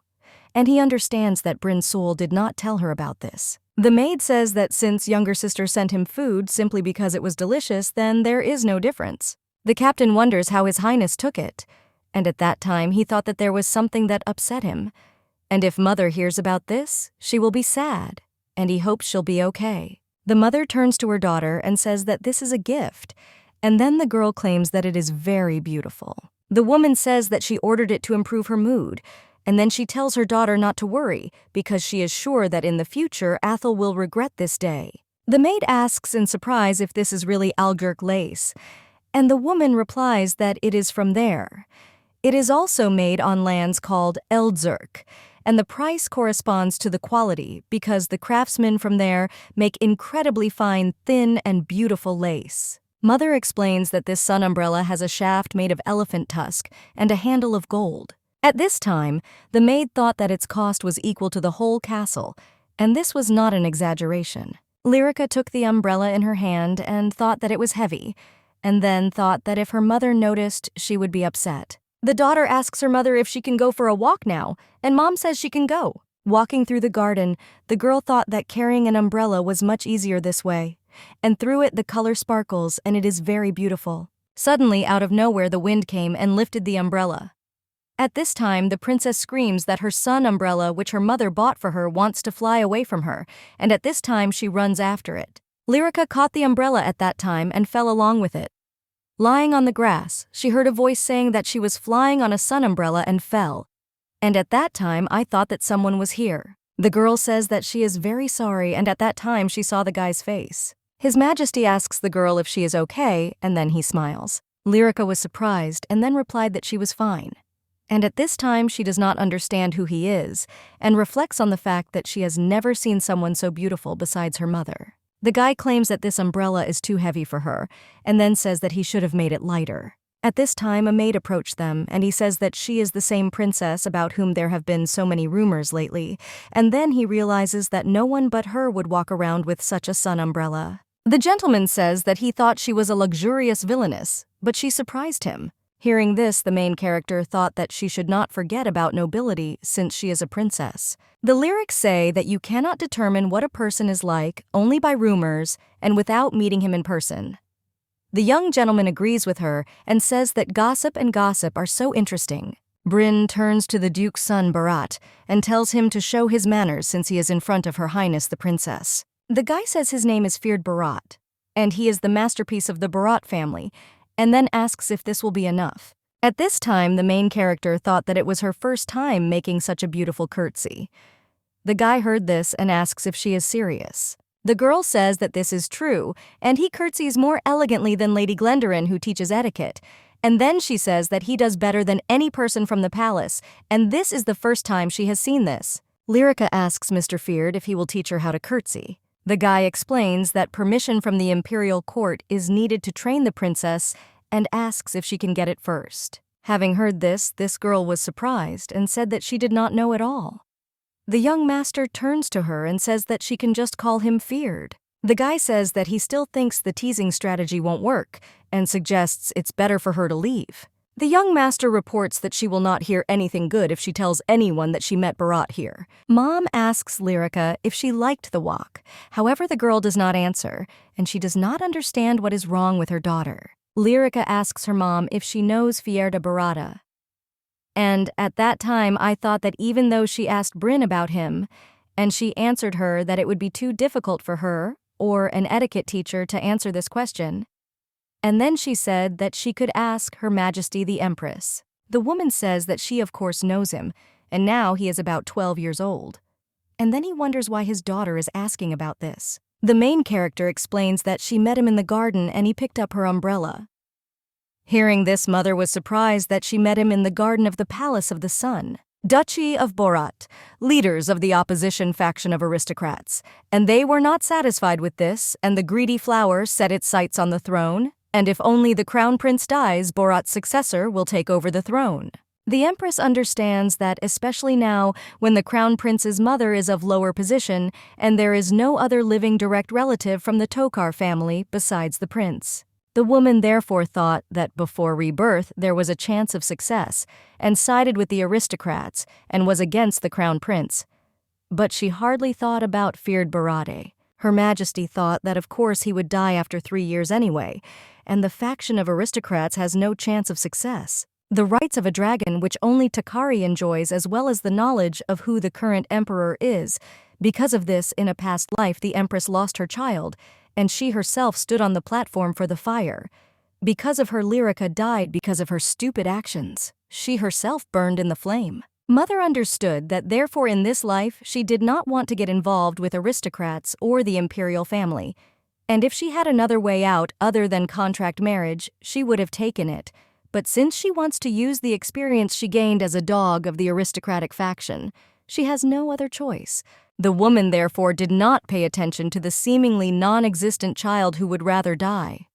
She is more concerned about Duke Barat's daughter who will appear in a few years. The empress does not understand why the son of the leader of the aristocratic faction is wandering around the Palace of the Sun, and then she says that Feared's curtsy is very, very elegant. Lyrica says that she wants to learn it and asks if this is normal. Mother says that he is a boy. However, the girl assures her that he is incredibly good at curtsies. At this time, the mother thought that she couldn't believe that her daughter was asking for something so persistently. And then she says that she will make a request to the Barat family. Mother understands that even though he is a political opponent of the crown prince, this child will still die in 3 years. And even if after the divorce they live modestly, they need to leave good connections, and having nothing, it will be easy to get hit in the back of the head. The woman reports that if this is to protect her daughter, then she will twirl the empress's crown in her hands like a toy. And if she asks her about it, then she must fulfill her request. Mother reports that very soon she will be able to buy her everything she wants, and then she says that her mother will become rich. The woman says that she actually found something in which to invest money, and a man named UBA is looking for a sponsor for research expeditions. And although he is called a fraudster, he is actually honest. Hearing this, Lyrica asks how much she plans to invest. Mother thought for a bit, and then reported that everything was fine. Having heard this, daughter reports that she will personally talk to that person. The empress says that most likely he has not left the palace yet, and if she calls him now, she can make it in time. However, the little girl did not listen to the end, but immediately ran to that person.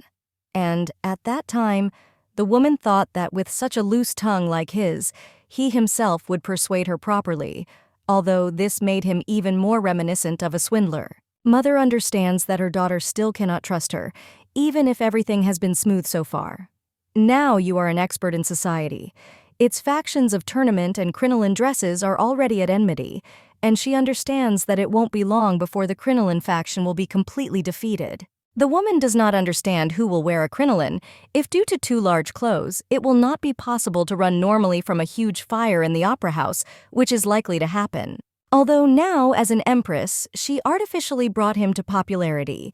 Initially, bustles were supposed to become popular after this incident, and she reflects on the fact that she can still just leave it burn as brightly as it is. The empress reflects on the fact that after she succeeds in everything one after another, then her daughter too will someday believe her mother. The maid tells the princess that she is not allowed to run, and then he claims that members of the imperial family walk but do not run.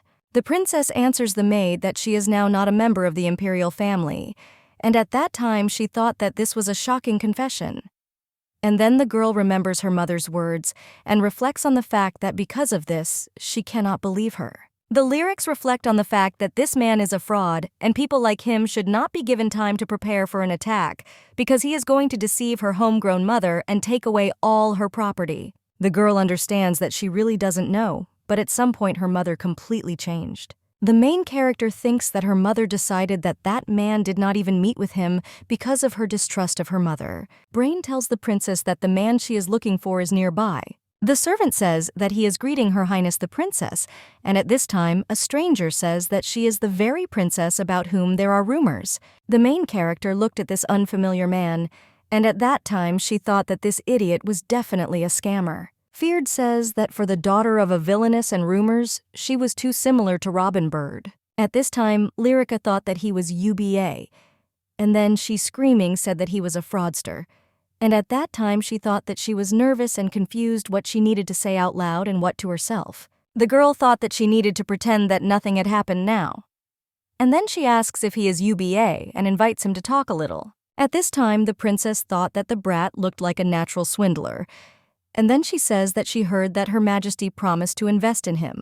The man says everything is right, she said, and at that time the girl thought about what it meant that he had bewitched his mother with his luxurious appearance. The lyrics indicate that rumors that he is a fraud are widespread, and then he says that we are confident that he deceived her kind-hearted mother, and then she invites the man to go now and tell Her Majesty the whole truth. At this time, the main character thought that he should have felt the greatness of the princess. The girl realizes that from Uba's perspective, she looks like the sheep he raised as a child.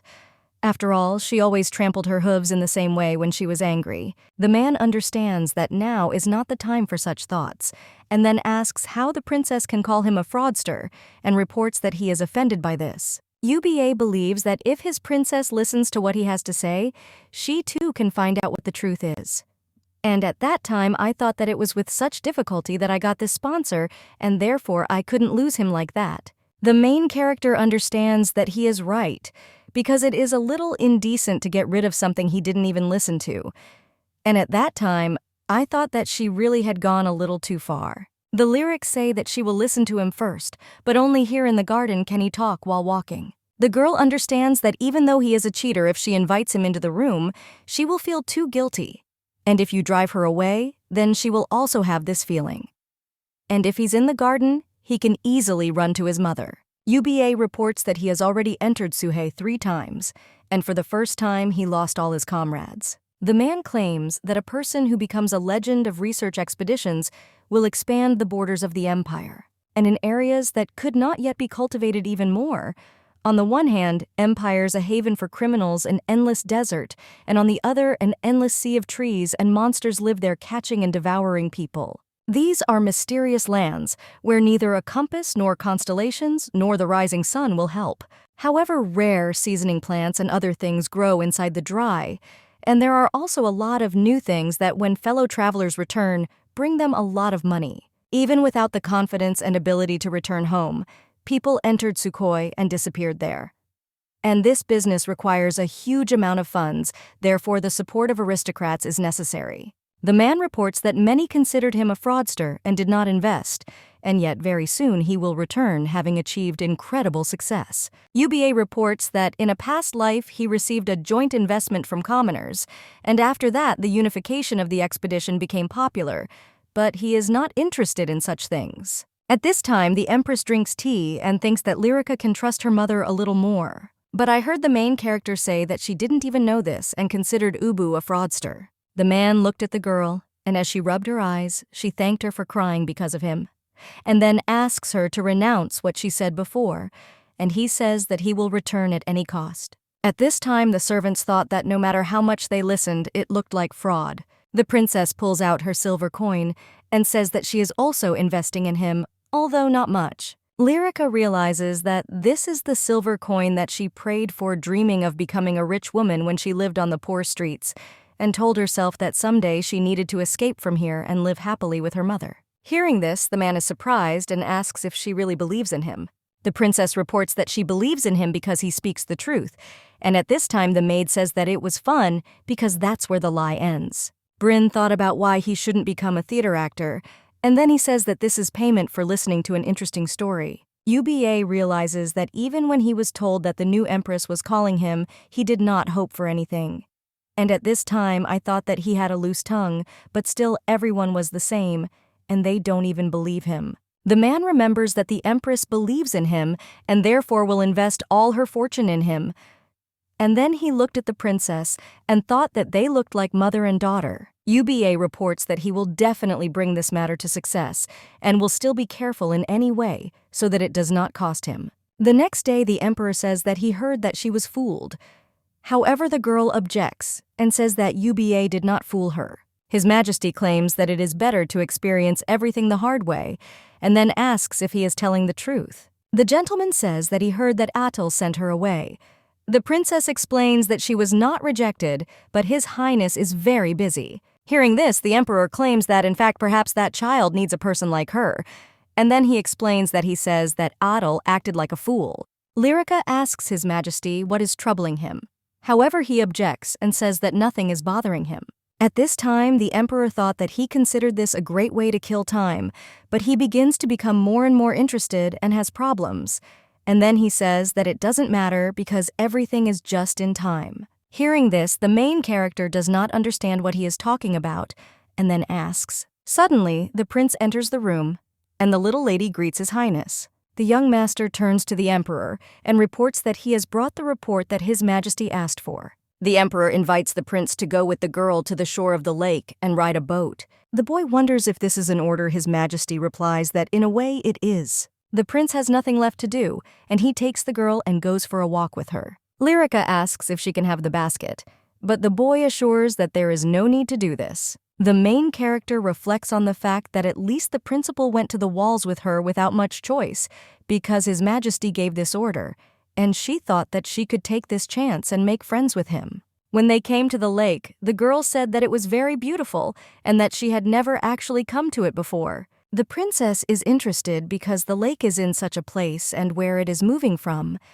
and suddenly she saw an island in the middle on which there was a small building. When they got on the boat, the main character thought that she was sailing on a boat for the first time. Lyrica informs the prince that she did not ask His Majesty to do so, and he answers that he knows. At this moment, the crown prince's thoughts were that he had not made her wait so long, because it was obvious that she could not offer to meet first. The prince understands that he is uncomfortable, and he is still unlike what he thought.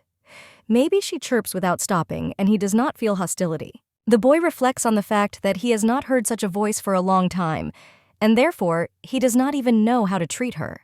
Lyrica says that she does not know his position, but on this score she always wanted to have a brother or sister, and she would be very glad to have an older brother even if it was a cousin. The girl says that she doesn't know how he will react to this, but she wants to be close to him, and then he asks if it's possible. At this time, the prince thought that no one had ever told him directly to his face, and right away that they would like to make friends with him.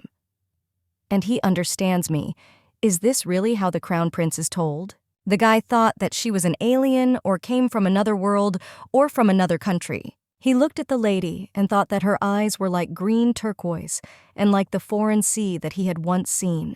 Fide reports that his father had a lot of brothers and sisters, and there were 6 of them in total. However, when his father took the throne, he was left alone and all his brothers and sisters died. The guy reports that this is called death in the imperial palace, and he also drank poison for the first time at the age of 7. The prince reports that he rolled on the stone floor due to excruciating pain scratching his internal organs and vomiting blood.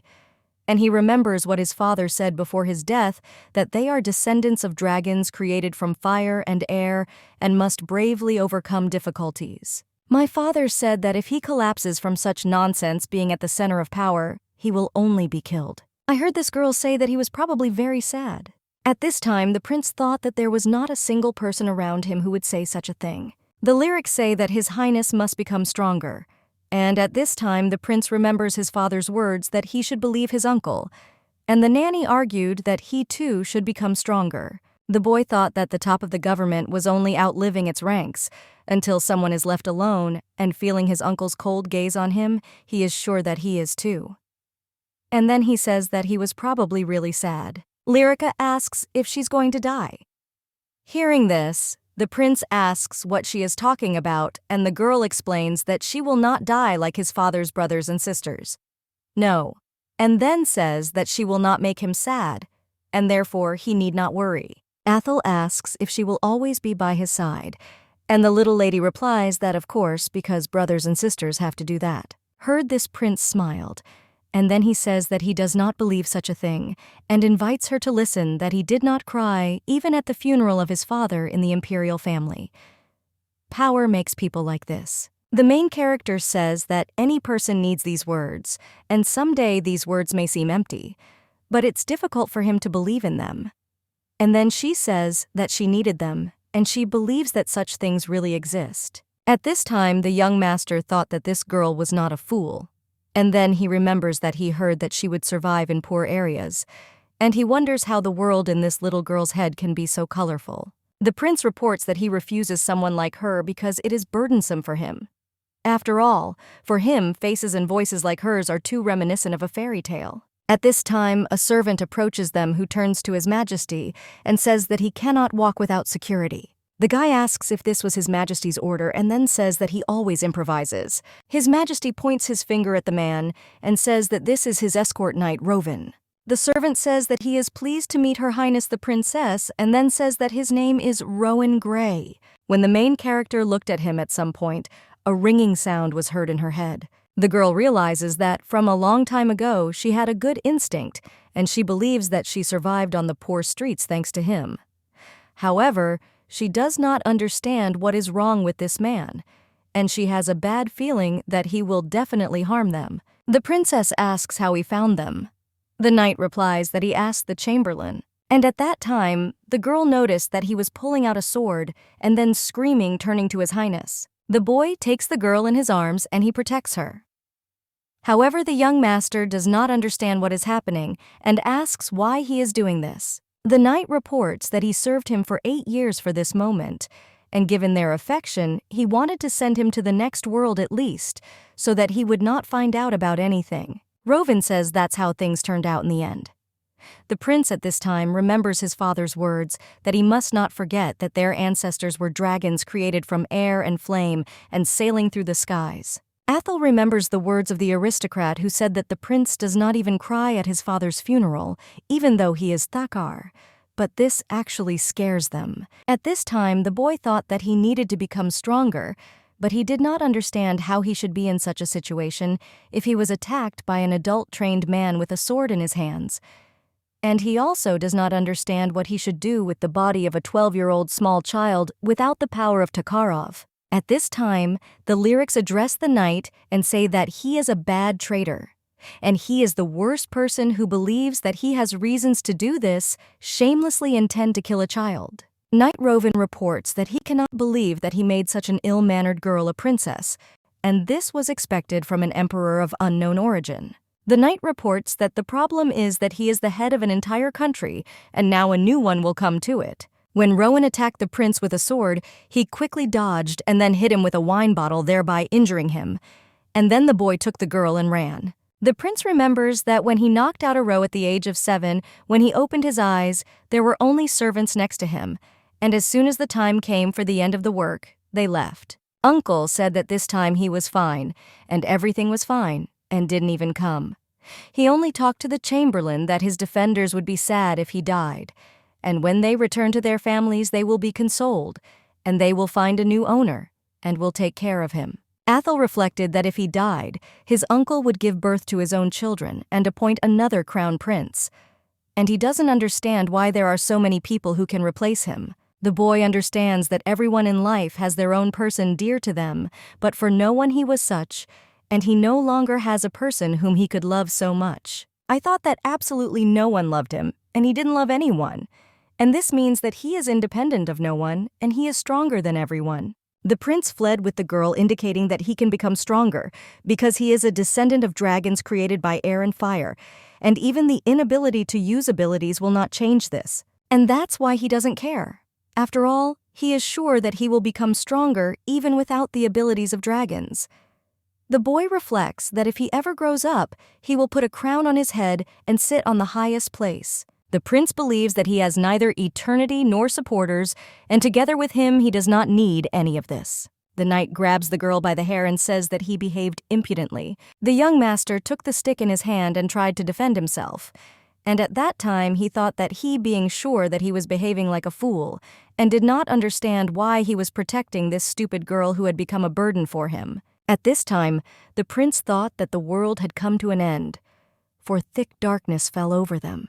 But suddenly he heard a voice saying that all these two were fine, and then he saw His Majesty. Athel does not understand where he learned about everything and how he came. And at that time I thought that he could have known all this from the very beginning. The prince asks if he used him as bait, and he doesn't understand what kind of expression he has on his face because he's looking at his nephew who almost died, and he doesn't even know and is still called a man. The emperor argues that it is too rude to speak this way and that way. The young master asks His Majesty to tell him directly whether he used them as bait, and then he claims that he wants to know the reason because if he doesn't ask, a misunderstanding will occur.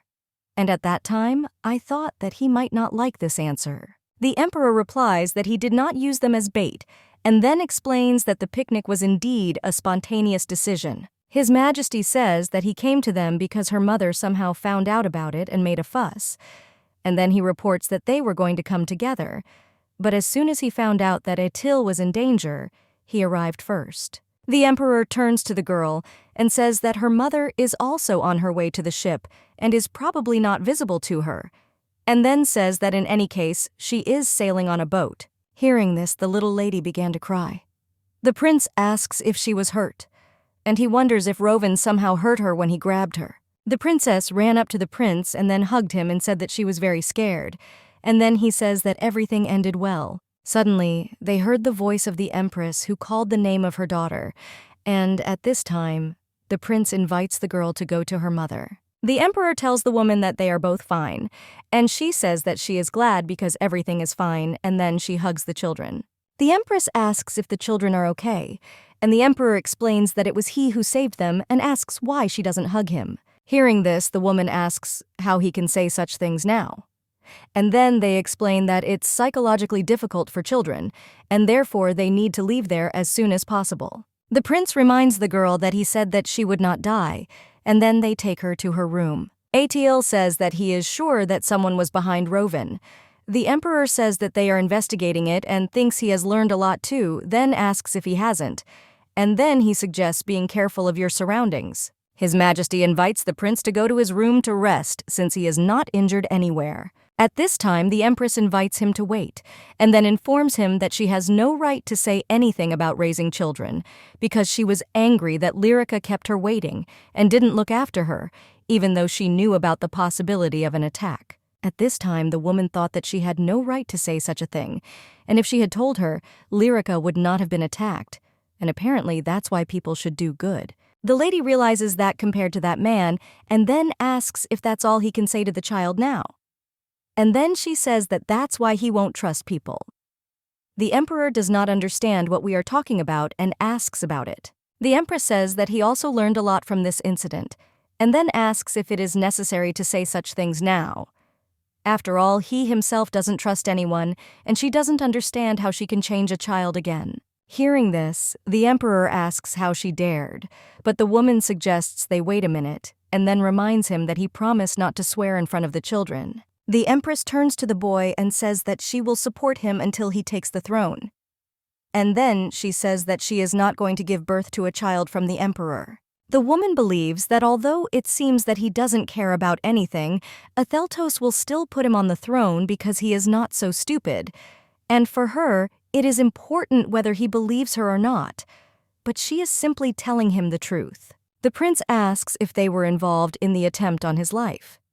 The emperor replies that it is, of course, and then asks why he needs it. At this time, the boy thought that he had that very expression on his face that was asking why he said this. The emperor turns to his wife and suggests continuing the conversation.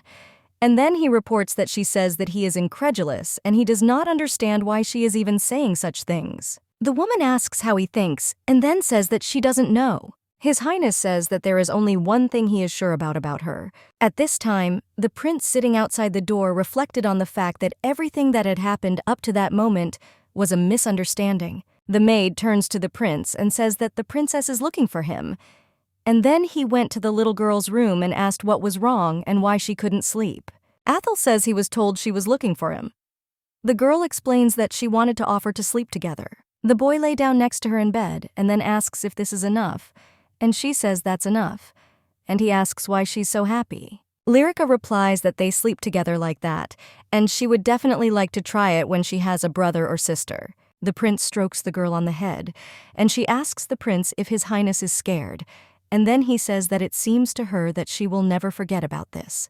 The main character remembers that a shoeshine guy she knew once told her that the worst people are those who do bad things without considering them as such. Although the boy asks why she screamed about him being a villain, and then he says that she could actually die. The girl believes that he could have escaped when she was caught, but he did not.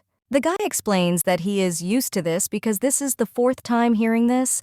The girl was surprised, and he thought that such a reaction was also new. The prince says that he thought that His Majesty knew about everything but did nothing, and he thought that he would use him as a knight in chess, and if he died it would be good.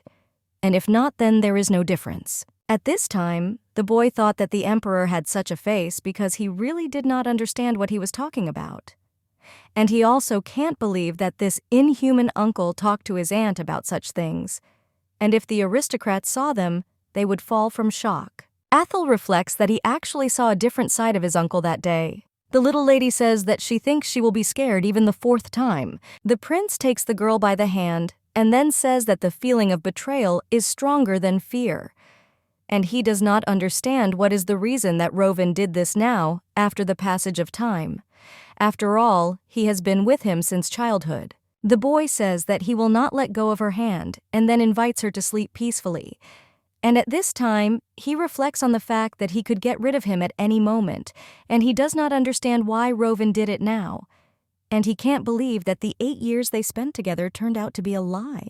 The young master wonders what his knight was thinking as he looked at him, and then he suggests that he probably imagined how he would mercilessly kill, or the real owner would give the order. At this time, the prince remembers his father's words that he must be strong in order to survive and someday find happiness. My father said that it was obvious that a difficult future awaited him, and he could not believe that he would have to die without being able to leave him anything. But he must not forget that his ancestors, the great dragons, were created from thin air and were capable of flying through the skies, and they are the most powerful and beautiful creatures in this world. The boy remembers that his dad told him not to forget about his sense of pride, because every time it's hard for him, he must believe his uncle. However, the prince realizes that he cannot trust the man he first met, and he doesn't want his father to leave him alone in the world where there is no one on his side. The boy knows that among these wild animals who will tear him to shreds as soon as he shows his weak side, and he realizes that he is the crown prince, a lonely orphan. The young master muses that he will become stronger because his father told him so, and because he will survive and be alone forever, but will never die. And those who are on his side are his family. The prince understands that perhaps it is because of this that one can love and perhaps be able to become a family. And when he looked at the girl, he thought that she had a vulnerable and soft face. And he can't do anything because he will have to protect her. His Majesty understands that family cannot be replaced by anything, and it is always there. But in fact, nothing has changed in the world. Athel doesn't understand why he then so joyfully insists that everything will be fine from now on. And the sound of breathing reaching his ears inside the half-foggy mind is like the movement of a paddle wave. And the emerald-colored sea is just like her eyes. And if you plunge into these wide waves, then no one will know about a couple of drops of tears shed into the vast lagoon. The guy understands that for the first time, he falls asleep so easily, and therefore now he can cry. After all, in this sea, there is no need to become stronger in front of her. The next day, Wrath reports that the Emperor and Empress are still in the bedroom and are holding a meeting there. Hearing this, the little lady says that she will be much more useful than her mother's meeting about Wrath. However, the Chancellor objects and says that she will under no circumstances attend it, and she can rest peacefully for now and not come to the office. The princess asks if her mother is okay. Athel says that she may have a hard time in terms of stamina, but her uncle can't be that bad. The girl does not understand why His Majesty is holding a meeting about the assassin with his mother for so long, and the boy says that she is worrying in vain. The guy sees the guys and asks what they are talking about after making them wait so long, and then he says that the guy who was with him should meet the girl, and then calls his name Pi. The blonde boy says that every time he acts like this he looks a lot like His Majesty the Emperor, and then he says that he is Pi and the Sunder family. Aristocrats have two names and they are used for different situations, the first for friends and the second for dating in society.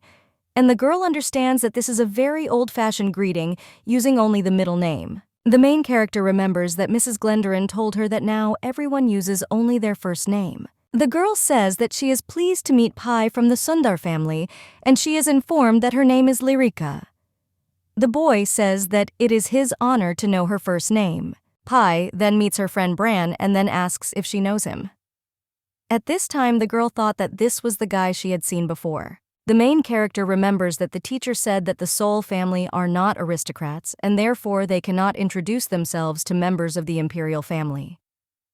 And the funny thing is that despite this, every aristocrat knows about Sol. Lyrika introduces her closest maid, Bryn Sol, and then says that she is a very important person to her. I heard that this prince thought that how could some Bryn be an important person for her?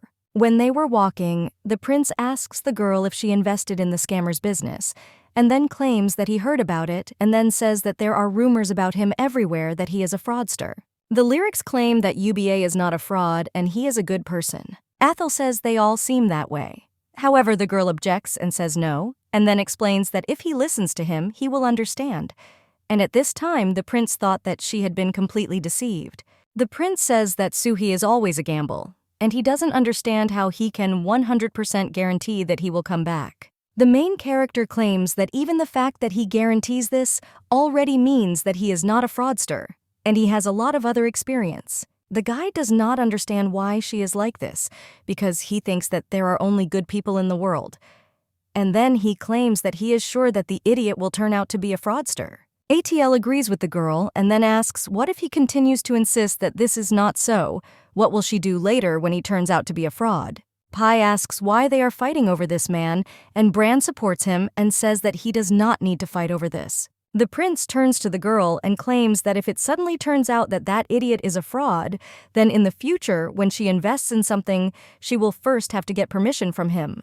Hearing this, the princess says that then if he does not turn out to be a fraud, then please, he should call people she trusts that way. And at this time, the girl thought that since they had a fight, it means that they will separate in the future. His Majesty took the girl by the hand, and she thought that it was normal to argue with lyrics too about this extent, and that means everything is fine. The main character says that she is interested in something, and then asks if he has his own lands, and she wonders what they are like. At and L answers that there is, and then explains that it is cold there and therefore almost no crops grow, and because it's north. At this time, the main character thought that buckwheat is very susceptible to cold, and therefore maybe she just needs to choose something else to grow. And then he asks if this land is bad. Pai believes that although it is not as badly damaged by frost as the peasants' lands, they cannot be called good territories, and the prince says that you need to be an emperor to be able to plow such areas. Hearing this, the girl began to wonder how cold it was there. After all, before, when she walked barefoot in the snow, she felt as if she was stepping on a blade. And she understands that in the summer, it's possible to survive somehow, but the cold is truly scary, and he thinks that this might cause his nose and fingers to fall off. The prince says that it is very beautiful there in the summer, and Pai claims that the birch forest is especially beautiful, and blueberries, raspberries, blueberries. And this is a paradise of various berries. And at such times, you can tear them and make endless jams and syrups, and there's also a lot of honey and nuts, and that's why the bears just go crazy over such deliciousness. The lyrics say that she also tried raspberry jam, and it was beautiful, sparkling like a jewel and sweet. ATL explains that this is because the jam is cooked with sugar, and real raspberries are not that sweet. Hearing this, the girl thought that he had destroyed her fantasies. The girl reports that she wants to fill a whole bucket and she doesn't care that there will be bears around. At this time, the prince grabs the girl's hand and continues to walk faster. However, she does not understand anything and asks where he is taking her. The young master takes the girl in his arms and screaming says that she is very slow.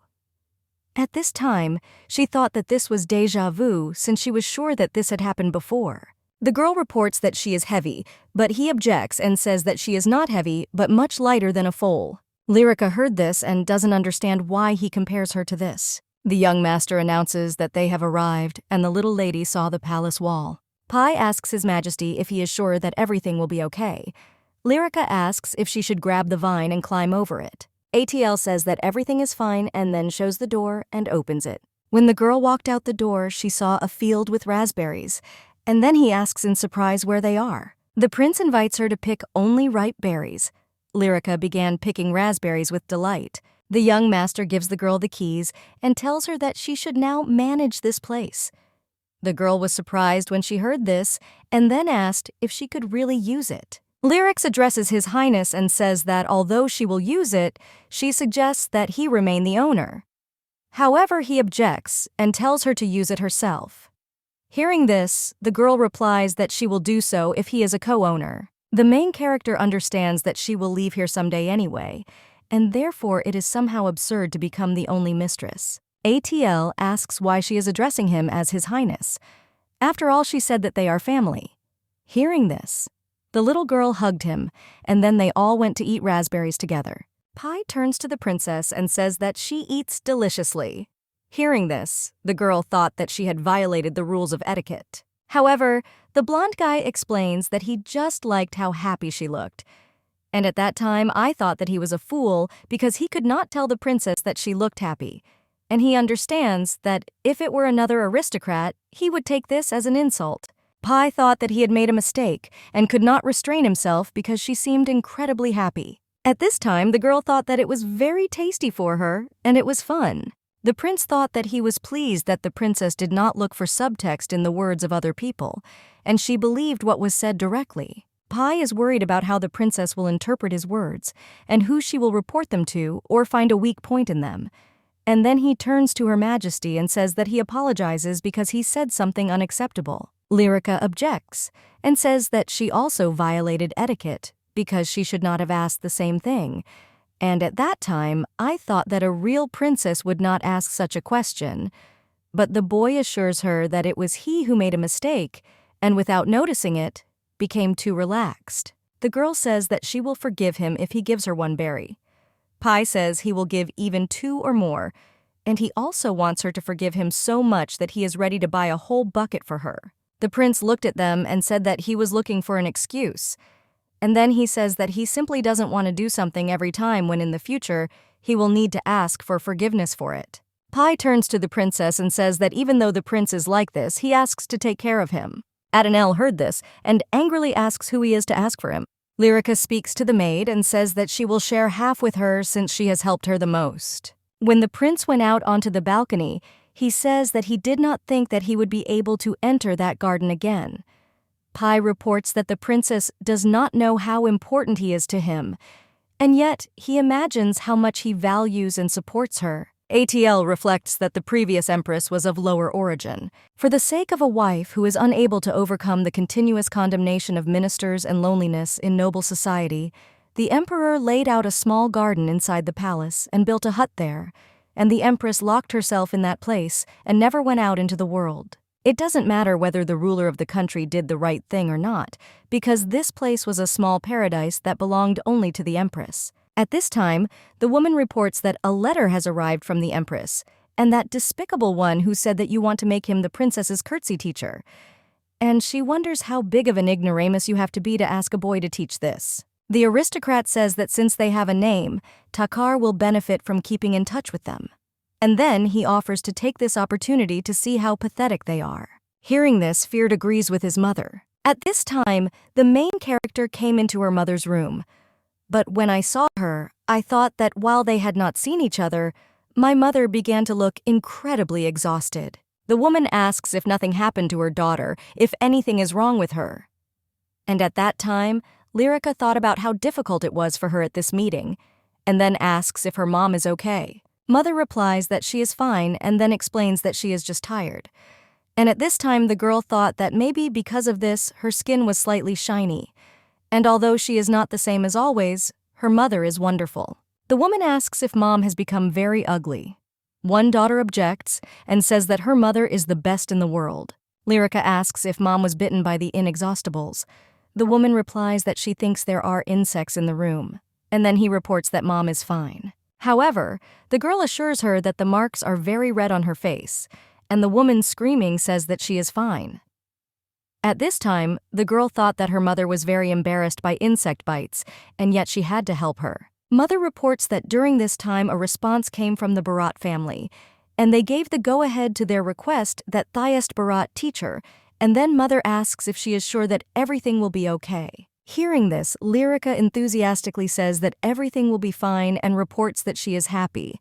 After all, this means that they will see each other again. Mother asks if it is necessary to choose a new guard for Etiel, and then he offers to change it for her at the same time, and she can choose herself, or she can ask the knight Tang. At this time, the girl looked at her mother and thought that the meeting was incredibly tiring. The daughter says that she was told that her mother was with the emperor at the meeting all this time, and the lady explains that it was a one-sided meeting, and they still ended the conversation well. Lyrica understands that it must be hard for her mother to work all the time, but she immediately called her, and this is not like her past. At this time, a maid comes into the room and says that the princess has received a letter from the Barats. The main character saw that the seal on the letter was in the shape of a flower, and at that time, I thought that this was the coat of arms, the ancestor of the family. And this means that Baratov's ancestor is a flower. At this time, the girl thought that it seemed to her that her feet had left the ground, and she doesn't understand why she's in such a strange mood, and she seems to want to fly up. Lyrica thought that these incredible railings appeared before her eyes just in time, and as if on purpose there is no one nearby at all, and no one is looking at her. Brinsol asks the princess if she's going to slide down them. Hearing this girl asks if everything will be okay. Hearing this, the maid asks what might happen. The main character went down the stairs for the first time in her life, and at this time she felt new emotions, and it was much faster than she imagined, because the staircase did not end, and it also had a sharp turn. At this time, the girl thought that she should not close her eyes at the very end. Suddenly, she heard the voice of the emperor who said that she needed to watch the place where she would land until the very end. And at that time, he grabbed the girl. The gentleman asks if this is dangerous. The maid replies that if it were not for His Majesty, she would have caught the girl. The emperor says that he did not know that the princess's duties also included cleaning the railings. Hearing this, the girl apologizes, and he asks what she is apologizing for. The main character explains that she slid down the railing, and he speaks for the fact that she cleaned up on them. The emperor explains that he is not interrogating her to make her confess to a bad deed, but simply asked because he really does not know what she is apologizing for. Lyrica gives him a letter, and he asks if she went to the empress, and then asks what kind of Barat this is. The main character explains that she wants to call feared Barata as a guest. Hearing this, His Majesty says that sometimes even he often wonders what is on the Empress's mind. The princess addresses His Majesty and then asks how he liked the outcome of the meeting. Hearing this, the emperor does not understand what she is talking about and asks about it. The girl explains that she was told that he was holding a meeting with his mother. The gentleman says that he was very pleased, and then he asks if by chance she asked her mother the same thing. He wonders what she answered. Lyrica says that she said that they ended the conversation more or less well. The emperor heard this and grabbed the girl and invited her to speak honestly. The main character replies that her mother said it was a one-way meeting. At this time, Bryn looked at the emperor and thought that this answer greatly shocked him. His Majesty says that in this case from now on he should try to conduct the meeting in such a way that both parties are satisfied. And then, smiling, he leaves the room. The girl says that His Majesty is angry, but the maid objects and says that if he were angry, he would leave one of them, or even both. And in any case, he thinks it's impossible for anyone to see this. When Lyrica entered her room, she thought that she looked like a guest in her own room because she saw the prince, and then asks where all her maids went. The guy replies that he kicked them out because they were bothering him with their walking back and forth. Hearing this, the main character thought that poor Bran, since he alone does the work of several servants, and then invites him to sit down more comfortably. The guy says that he thinks the maids will be scolded because their mistress is a princess, and because of the crown prince they cannot do their job. Having heard this girl, she says that Attil is a more important person than her. The main character understands that this means that initially it is impossible to do this, but he entered her room without permission and behaved there like the owner, and then asks if he knows that this is a matter of her authority. Hearing this, His Highness objects, and then reminds her that she said they were family. The lyrics say he really looks like an emperor. Hearing this, Atel says that he never thought so, not in appearance but in behavior, And then he reports that it is immediately clear from his uncle that he is a foreigner and with the blood of a native of the desert. And if you think about it, perhaps this is the only thing they have in common with their uncle. After all, he is an emperor with imprecise origins. ATL knows that his mother is not from a branch of the imperial family, and he is a crossbreed. The girl says that her mother told him to choose security for him. Hearing this, the guy objects and says that he doesn't need it. And then he says that the bastard who served him for 8 whole years wanted to kill him. Lyrica looks at the prince and says that she is worried about him. The prince reports that even if he chooses one, he may seem like the same bastard. And the girl offers to choose with her because, in fact, she has a very good instinct. When he heard, and the little lady suggests that he not make such a face, since she already knows what he is thinking about. The main character explains that she is incredibly good at foreseeing bad things. And then she explains that it was actually the appearance of that bad guy that put her in a bad mood. The girl remembers that when she was little, a kind grandmother gave out candy to children, and all the kids liked her, and they followed her. But for some reason, she was the only one who didn't like her. And so she did not take food from her, and did not go after her. The lyrics invite them to imagine what happened next, and how it turned out that this grandmother was trafficking people. The main character reports that there was another guy who she didn't like but was popular with children, and he gave them pocket money for expenses, and later she heard that he treated the children badly. Having heard this prince says that he does not know for sure, but he thinks he starved them and beat them, and then asks if that's true. The princess says that one day she was left without a salary, and that means she avoided all the bad guys except when she ignored her instincts, because she cannot choose the best, but she can avoid the worst. At this time, the prince sharply hugged the girl, and this time suggests that she subtract 1 raspberry. The little lady talks about subtracting 2. As befits small children, she has a high fever and a small build. Even when angry, she is not scary at all, but sweet and weak. A long time has passed since serfs disappeared from the empire, only officially because they learned that formerly free people working on rented land are much more effective. Slavery may be illegal, but it still exists. Lyrica asks the prince if he will go with her to choose a guard, and the gentleman replies that he will go, but since he is busy today, he will go later. The prince orders to show the report on the capital's security for several years. At this time, the main character thought that she had forgotten to tell the prince that the first guest from outside would arrive to her. And judging by the emperor's reaction, he thinks it shouldn't be shown to just anyone in the palace. The girl thought that since Atil was her older brother, she wanted to tell him. Lately, Lyrica often goes to the library to draw up a project for a beautiful secret garden with a raspberry field and surprise Adel and return the key to him. The princess understands that she may need a professional gardener, but she also needs to know something, and he must be able to keep secrets, and so she learns. The main character reads one book after another, and suddenly she saw magical recordings that made the girl's hearts tremble, and this book interested her. Lyrica opened the book and saw a way to create a talisman for a loved one and how to make it. The book says what to do if you want them to dream about their loved one. The main character thought that she just wanted to keep the secret and therefore quietly borrow the book for a while and just read everything and then return it. The girl realizes that she is so excited that she brought this book into her room. However, she reflects on the fact that these are magical recordings and she does not understand why they are in the imperial palace in the first place. In the evening, when the girl was alone in the room, she was reading a book and thought that she would miss what she had read a little earlier. After all, she is interested in how to create a talisman for a loved one. The book says that it is possible to save the one she likes from danger. At this time, the girl thought about what needs to be done for Attilia's talisman, and for this, you need a glass flask, clean water from a well, and a white scarf, as well as fresh medicinal herbs and zolotnik. Lyrica realizes that she has never seen a gold coin and wonders if there is a way to earn one. The main character thought that she wanted to get paid for cleaning His Highness's office, since she does it because she likes it. The girl remembered that she has UBA and she wants him to return safely. She prays to save him from danger and help him from being exposed to bad things, and also for his body to be intact and for many, many good things to happen to him.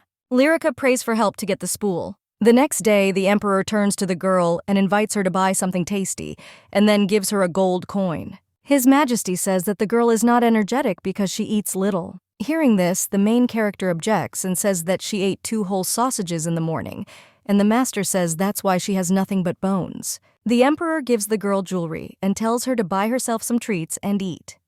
Seeing this, the girl asks why he has jewelry in the box, and he replies that dragons like to accumulate mountains of jewelry. Lyrica informs His Majesty that her wallet will soon be torn.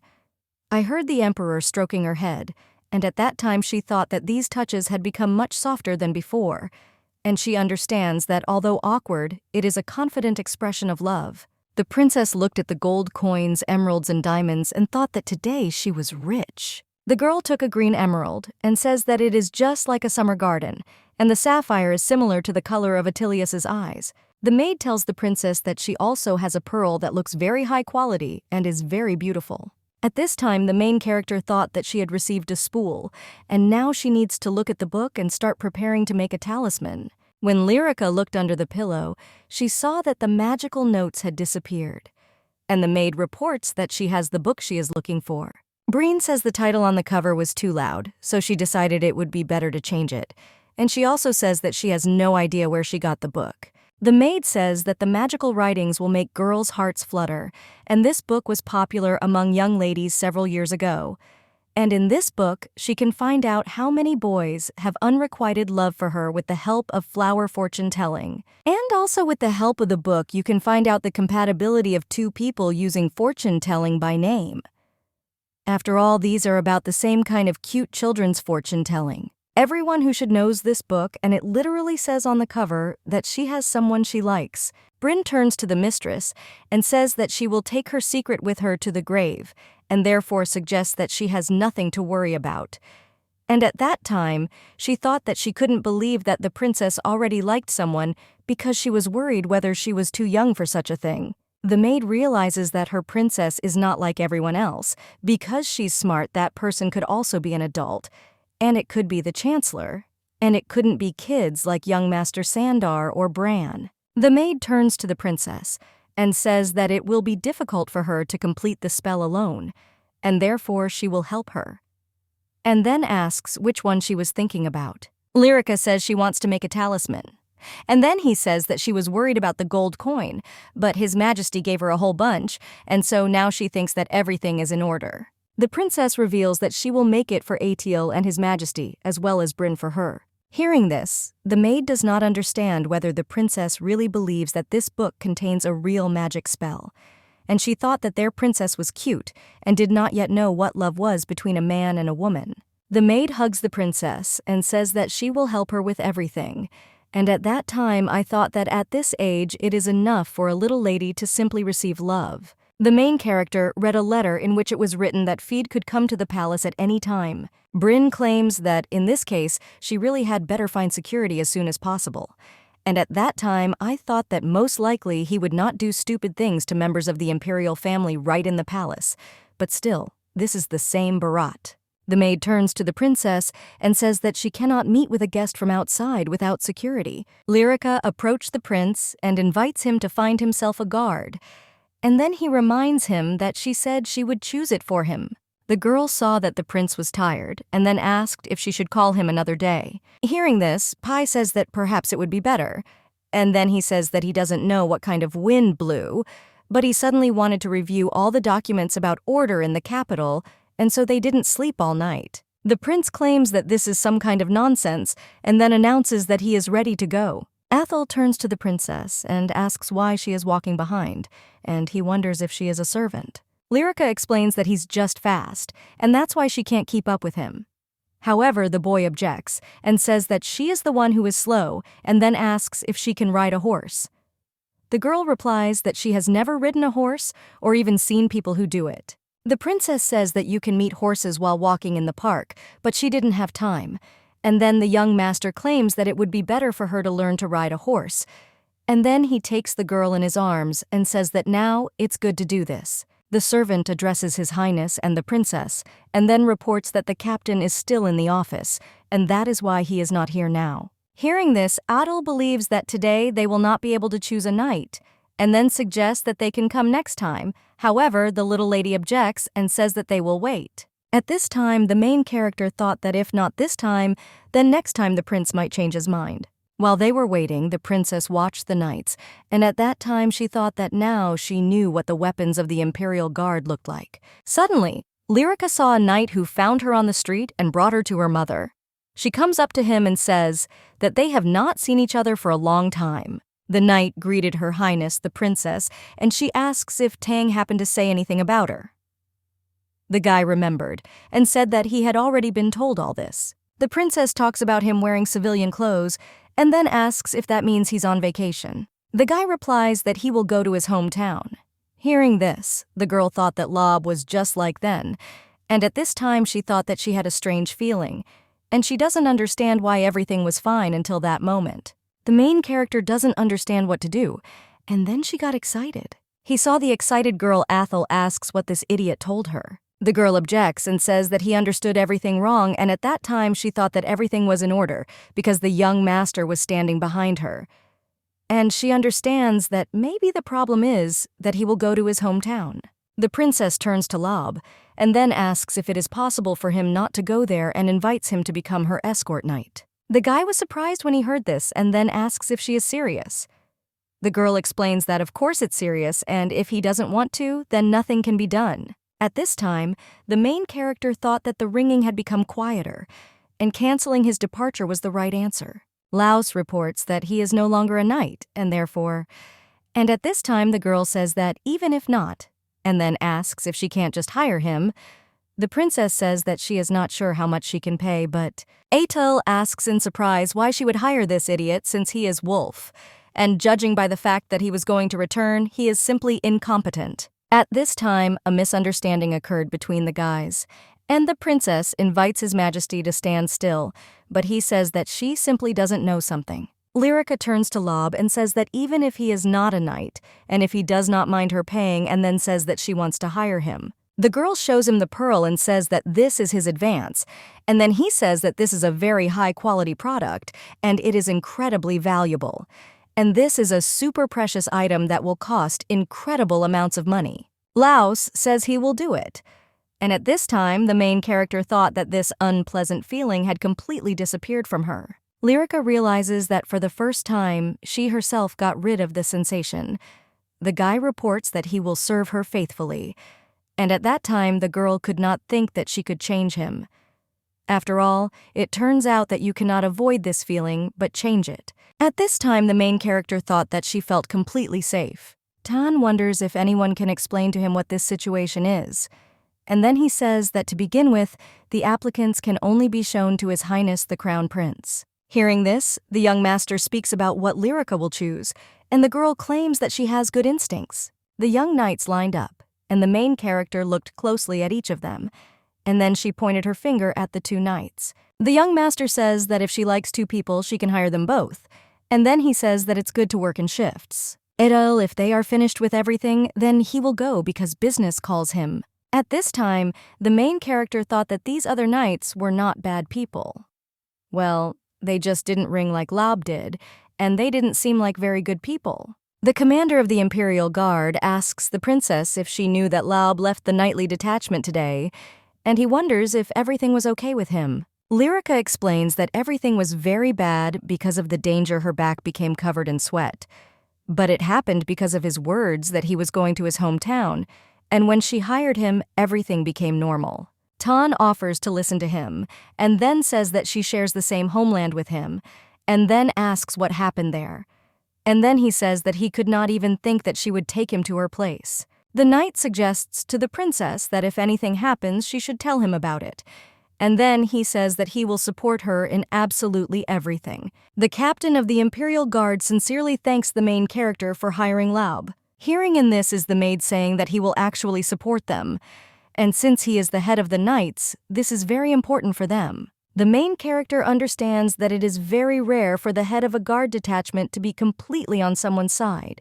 At this time, the maid reflects on the fact that their princess, who as if nothing had happened, earns such connections, and she is cool. Pai addresses His Highness, and then asks why he is talking to the princess like this.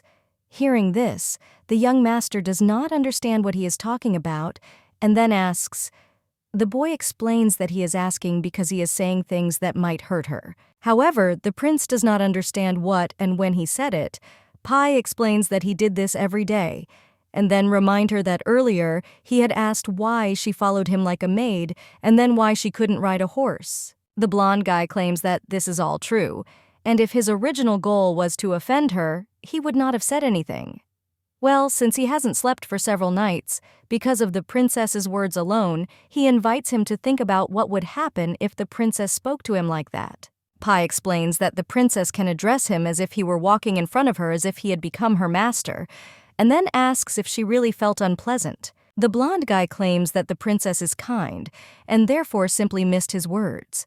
However, if he continues to behave this way someday, the young lady will be offended, and therefore suggests the young master to be careful. Hearing this, Athel thought that he was wrong and would try to rectify the situation.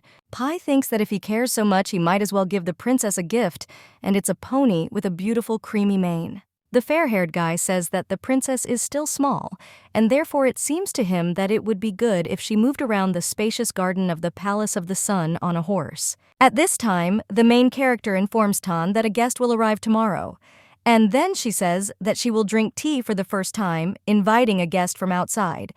Explains that she was in a hurry to choose a security night. ATL reflects that he is sure that she will like this gift, and he also wants the weather to be good tomorrow, and this gift will only bring happiness. The next day, Feared arrived and greeted the highest Naratakar, and then he knelt and kissed the girl's hand. At this time, the main character thought that for the first time, a guest from the palace came to her, and this was the son of a duke from the Barat Feared clan, and he came to teach her how to curtsy.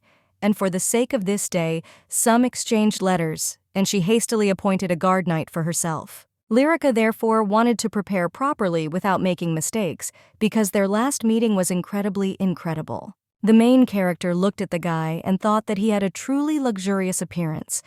And besides, he doesn't look as disheveled as he did that time, and now, even in a suit. The princess asks the guy in surprise why he doesn't curtsy today. Feared explains that he is officially welcoming her because he did not think that she would actually invite him. The girl thanks the guy for agreeing to come. He asks the main character in surprise why she doesn't hire a knight from the guards detachment.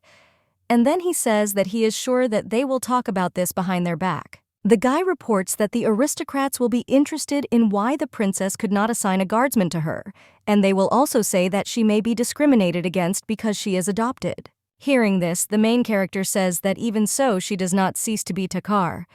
And at that time, I thought that even though she was under contract, she was still a princess. Feared agrees with the girl and says that she is right, since the squeaking of mosquitoes means nothing to the dragon. The lyrics say that the dragon will also be very bothered by mosquitoes, and then says that if the question concerns the imperial family, then she knows almost nothing but thinks that His Majesty will deal with everything properly. The guy turns to the princess and says that she is incredibly simple-minded, and he cannot believe that Takar is saying this in front of a man from Barat. And at that time, I thought that he was sure that if Duke Barat had heard these words, he would have killed her, torn her apart. Feared turns to the girl and says that she still doesn't have a companion. Having heard this girl, she replies that she has Bryn. She tells the guy that she is a maid. The blonde guy says that a companion for a member of the imperial family is a person of about the same age with whom you can discuss the latest news of noble society or discord between families. Feared say that in this case she should know, and the rumors that are circulating and her mother. Hearing this, the main character asks that she really got drunk again and did outrageous things, and she was caught doing it. And then she says that she knew that her mother would return to alcohol. The princess thought that her mother could not give up her habits. However, the boy assures her that this is not so. And then he points to the cake and says that this is a new dessert that did not exist before. Her Majesty the Empress made it popular. The guy says that besides him, all the desserts that appear in the Empress's salon attract sensational popularity for their noble, not-too-sweet taste and excellent compatibility with tea. And even their family's cook tries to repeat her recipes. Feared. That's not all, because they say that the style of the dress with flowing fabric of Her Majesty the Empress shown at the wedding also received an influx of orders in all the capital's ateliers, and he heard that if you order it now, you will have to wait 1 year. The young master says that he knows a few more. Then, not long ago, she put in her place one of the Marquise's wives, who is known in noble society for her arrogance, and everyone was very happy. The guy says that the most surprising thing was that recently she calmed the mare on which the lady from Baron Aaron's family was galloping, and they say that if the Empress had not been there, something truly terrible would have happened. And he heard that the lady's fiancé thanked the Empress many times. Hearing this, the main character was surprised because she did not know so much information about her mother.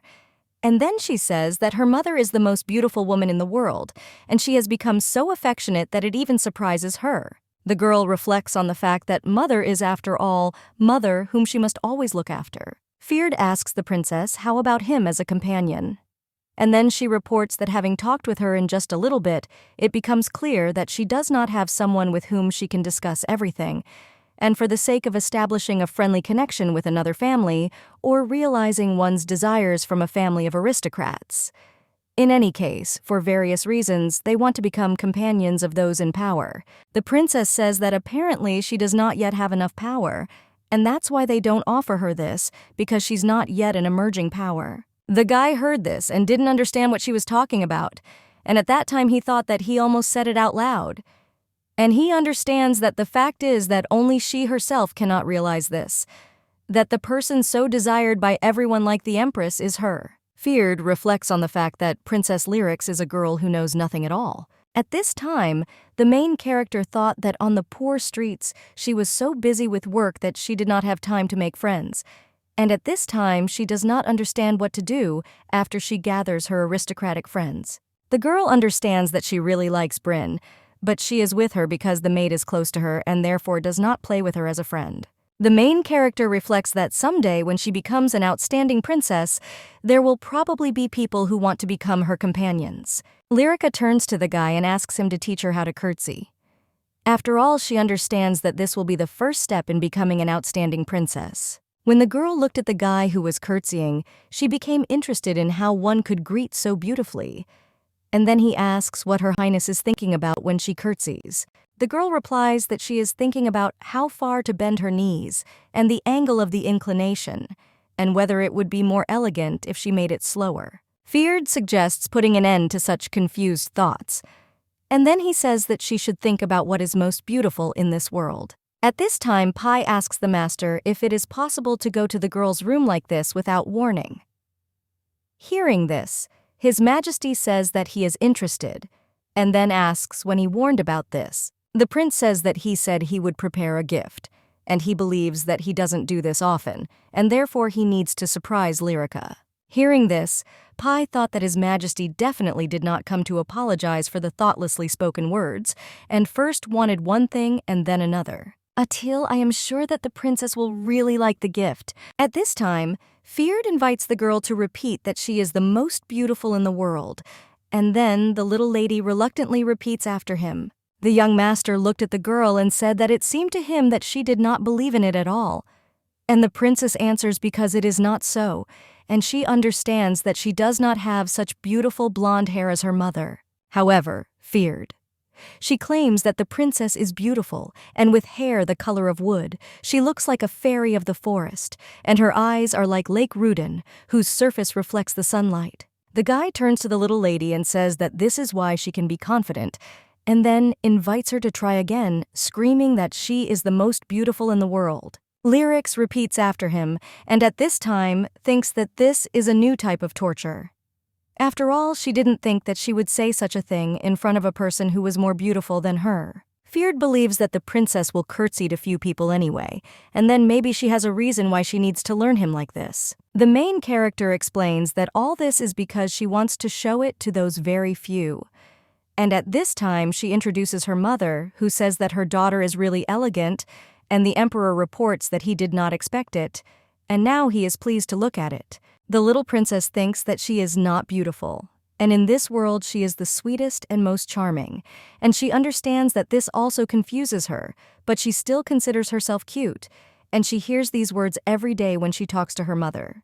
The princess says that she can do it because she is sweet and beautiful, and then curtsies. The girl looked at the guy and then asked in surprise if she had done something strange. The boy replies that she looked like a robin, and then the lovely Princess Robin calls her The little lady looked at the guy and said that he looked like a handmade silver item. Feared reports that he really wants to become her companion. Bryn comes into their room and says that they must be having a hard time, so she offers to drink the cold juice she just made. At this time, the prince enters the room and suggests to the servants that he need not notify that Her Highness has arrived. The atelier opens the door and he saw the princess together with the guy. Feared greets His Highness the Crown Prince, and at this time, Atil asks what this bastard is doing here. The guy explains to His Highness that he received an invitation, and the lyrics confirm his words and say that it was she who invited him.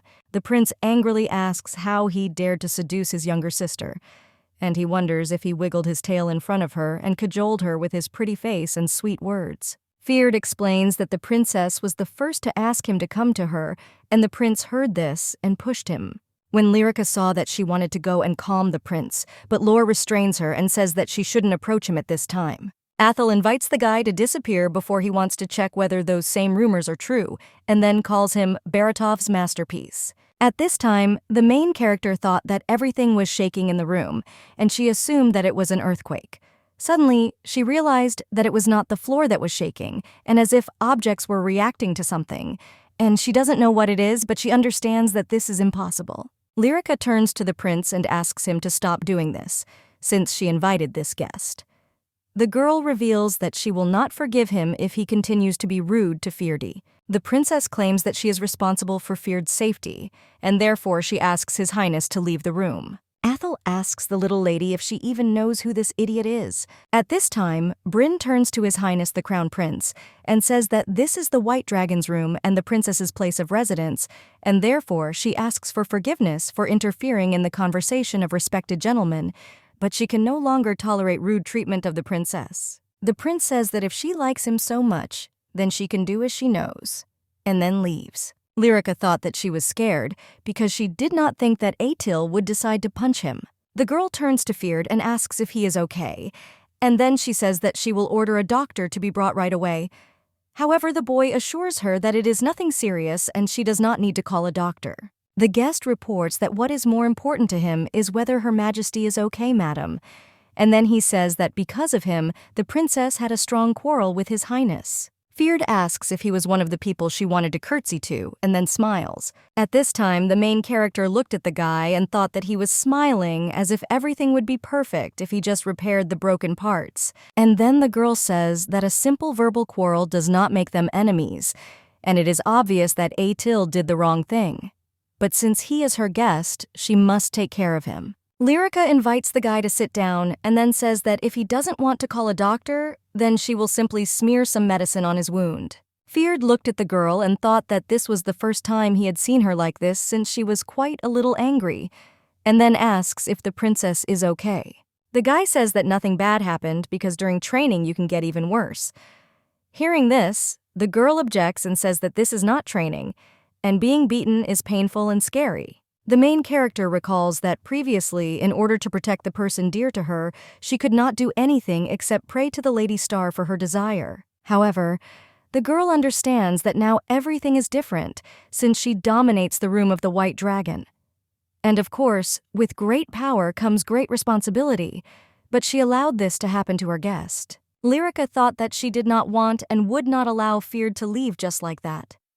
And then it is reported that even if he says that everything is fine, she does not like it at all. Feared invites the princess to listen to this, and then says that in his world such wounds mean nothing at all. After all, Baratov's receivers are trained to endure absolutely any pain, and only in the forest of the imperial palace can they rest at the roots of the family. The guy says that she flew there on her luxurious and heavy umbrella, and then he says that everyone says that this girl may turn out to be a villain, and she is rootless from the poor streets, and may actually turn out to be an aristocrat. And the Lord also says that it is impossible to bewitch a cruel tyrant in this way only if she is not a villain, because everyone knows that the couple of a tyrant is a villain and the daughter of a villain is also a villain. Feared believes that he knew that everything around him was a lie. After all, as a child, he believed in all such statements, because for a small child, parents are everything. And he thought that the blame for all his torment actually lay with him. The guy remembers that when he opened his eyes, his mother told him that Crown Prince Adil was to blame for all his torment, Thakar. And he is the reason why he experienced the torment and death of his father, and therefore it seemed that it was all because of him, and so he hated the prince incredibly much. However, on the 10th birthday and on the day of the crown prince's desk when he first saw him, his mother said that this was his enemy. Hearing this, a feigned laugh burst out from Feared, and although in reality he could not laugh because of the fear of his mother, a simple child whose eyes were filled with excitement and his body was shaking with anger, and a look that pierces the inside of his soul like a mirror. The guy remembers that he then found out that it was not this little boy who was causing him the torment, and he was wondering who was causing it all. Feared reflects on the fact that the reason for his torment due to the desire to become Tokar is due to the desire to become the best, and she even entered into the so-hated Barat family of direct relatives of dragons. The boy says that his mother was very happy when she gave birth to her son because she wanted to stop gaining power, and I thought that finally the Barats would be able to become the best. And then the doctor told her that her son was a masterpiece for which the family had been waiting for hundreds of years. Mother all this time insisted that the moon of the empire be chosen from their family, but they made such rootless ones empress and princess, and also gave such despicable people the name Takar. Feared says that when this masterpiece broke, he wondered what kind of expression his mother had on her face. And therefore, the little princess most likely does not know what great hopes he had for her.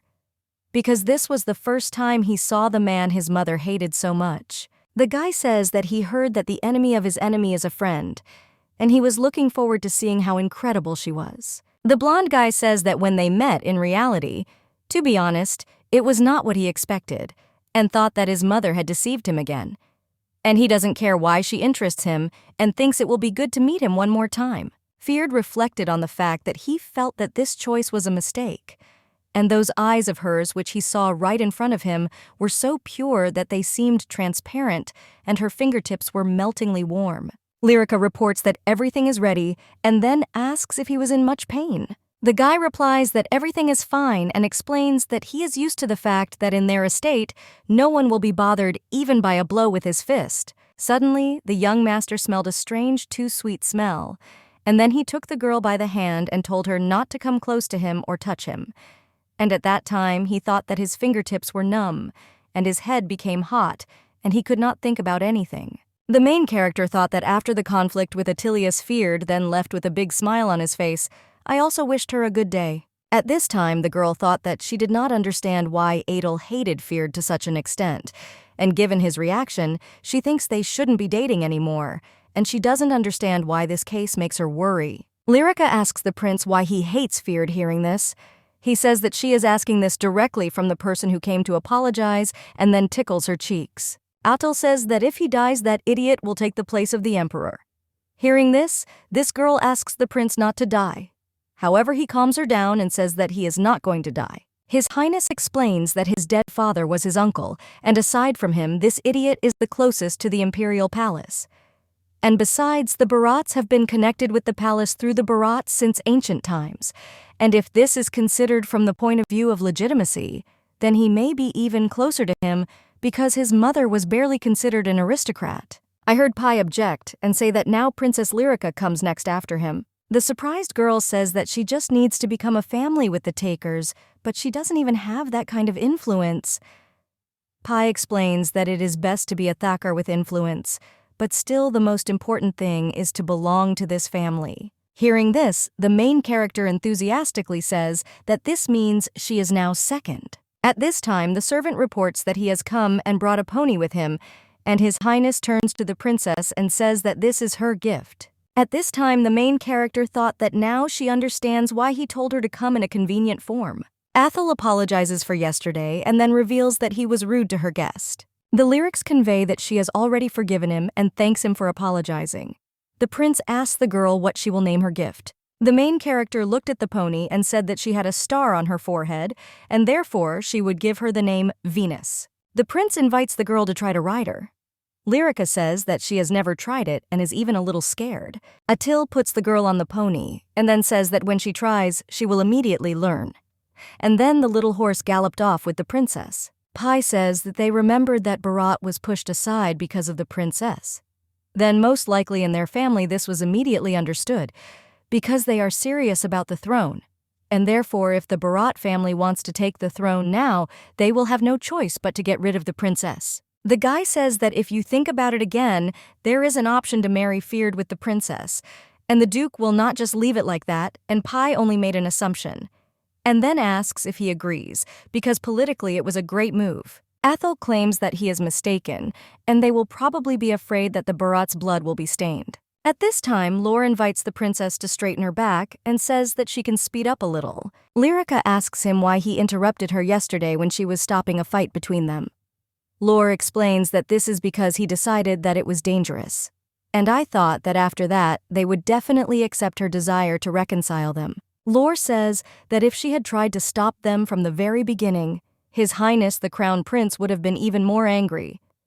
Hearing this, the girl asks why. And he replies that His Highness loves her very much and believes that she is on his side, and he wouldn't tolerate it if she took the other person's side.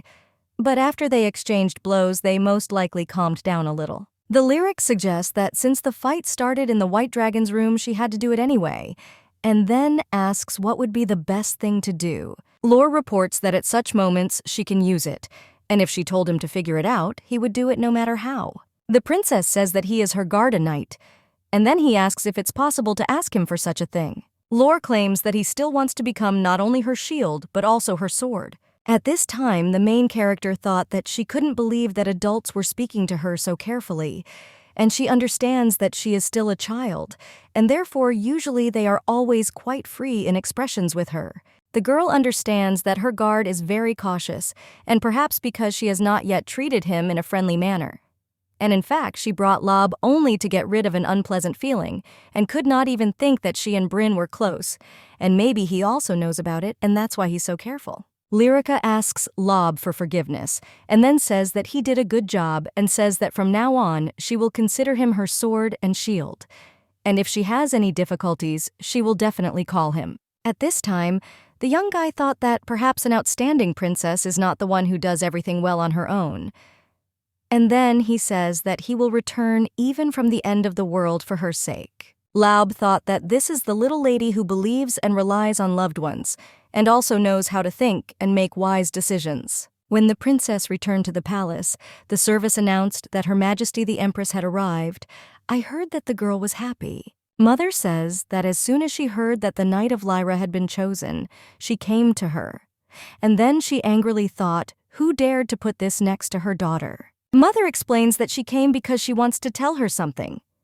And then she says that the chosen new knight is not suitable for her, and reports that she has a more suitable candidate in mind. At this time, the woman thought that Laub Wolf was a brat, who in a past life for some reason was excluded from the knightly detachment, and after returning to his homeland, went crazy there, and then found himself the target of bounty hunters, and died. The lady reflects on the fact that she does not know the reason for what happened. The then head of the family, Ton Wolf, abandoned his post as head of the knightly detachment and left for the province. And the Barats thought it was just nonsense entertaining everyone and didn't even bother to inquire about the reason. And she doesn't understand how they dared to introduce such a monster to her daughter.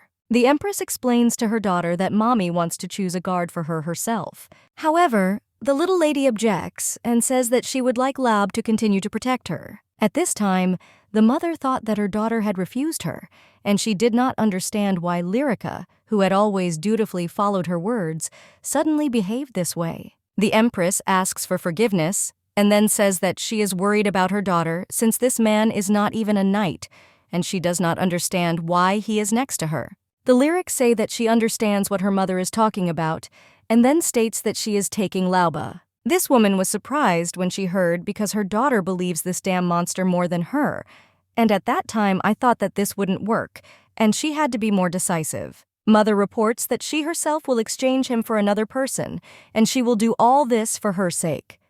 Having heard this, girl invites her mother to listen to her. The woman says that if her daughter doesn't listen to her, then she doesn't like her, and then she turns around and leaves. At this time, Bryn asks for forgiveness and turns to Her Majesty the Empress, and then asks if the princess can at least hear the reason why she is doing this. Hearing this, the woman thought that her Lyrica was still stronger than she thought, and she knows that her daughter still cannot trust her completely, because given what she did, it is obvious, and trust will accumulate and appear in the future.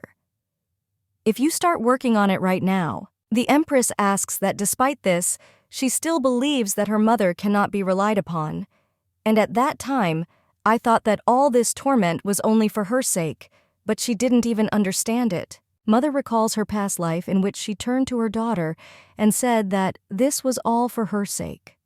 What difference does it make that the Count is over 70 years old and claimed that her daughter is stupid? After all, she doesn't understand that she will become the wife of the Count himself.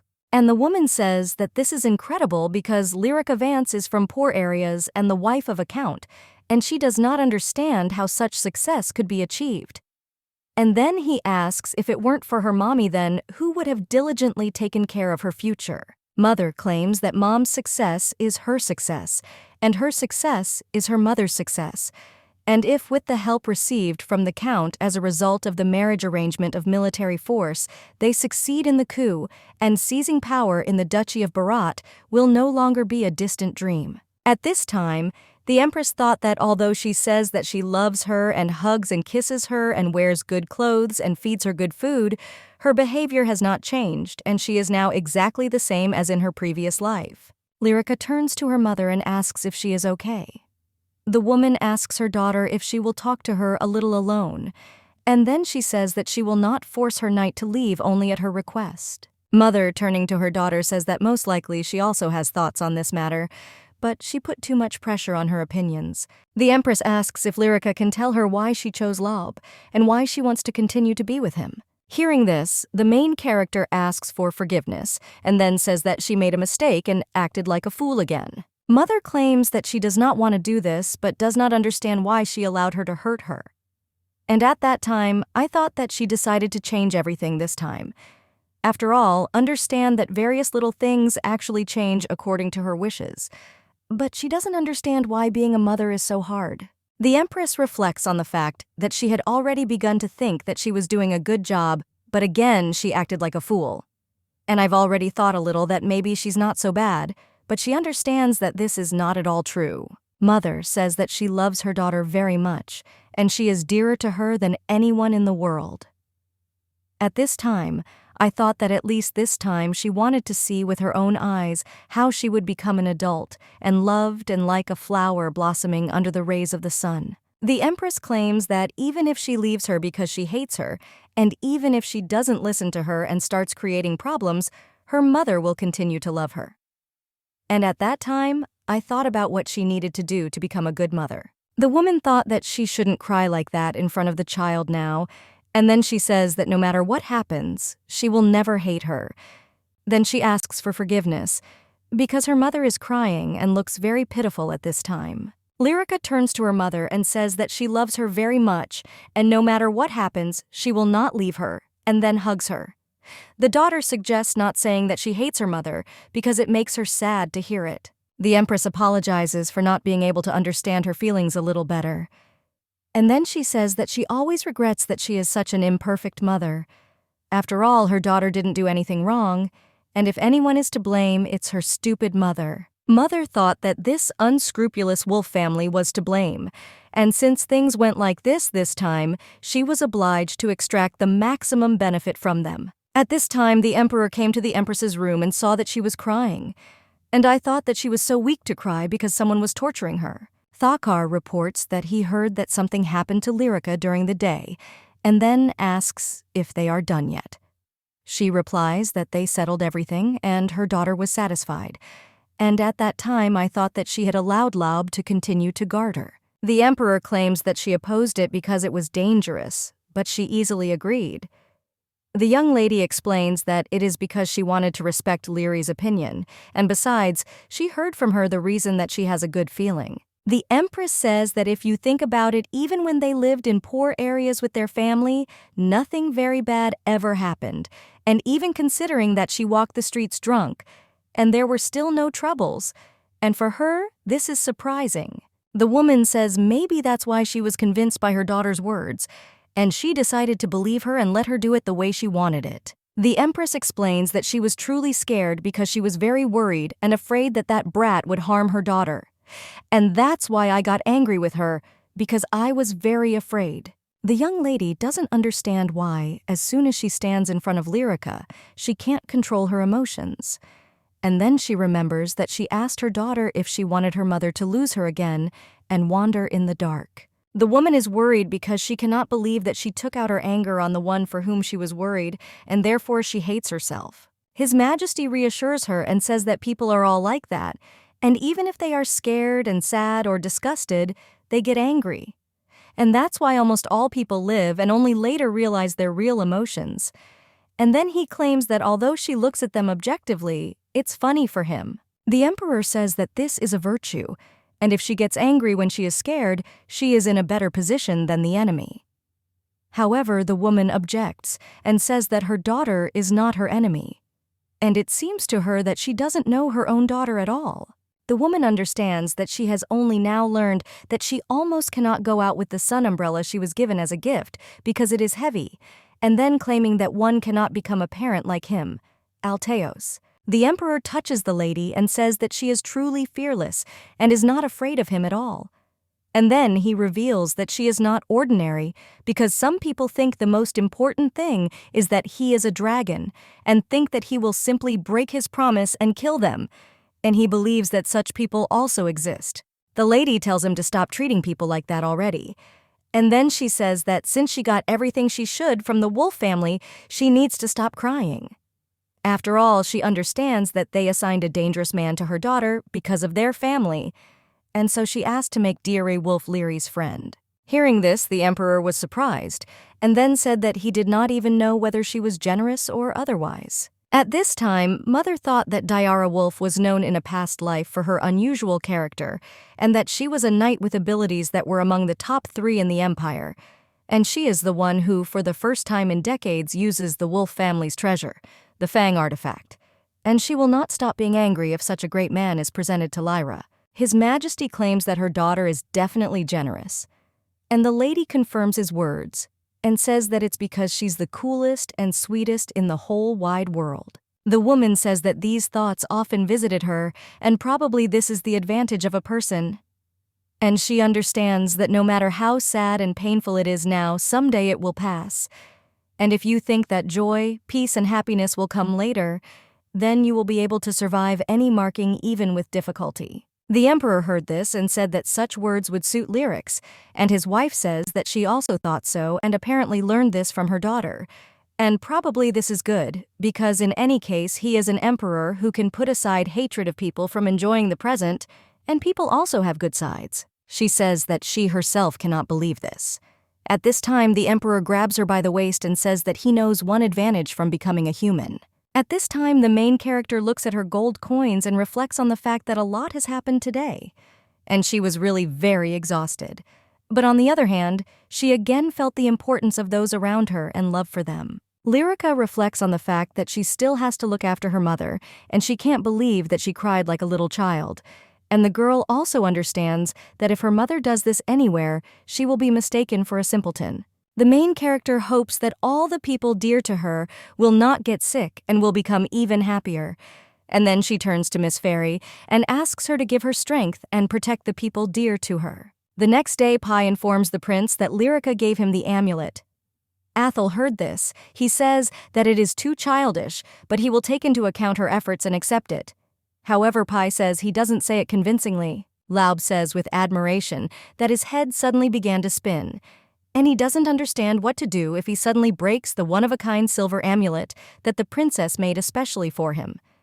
And then he thanks the princess and says that he will treasure him. The Empress was also happy when she learned that Lyrica had made the amulet for her and said that it would protect her. His Majesty also received a gift from Lyrica which will protect him.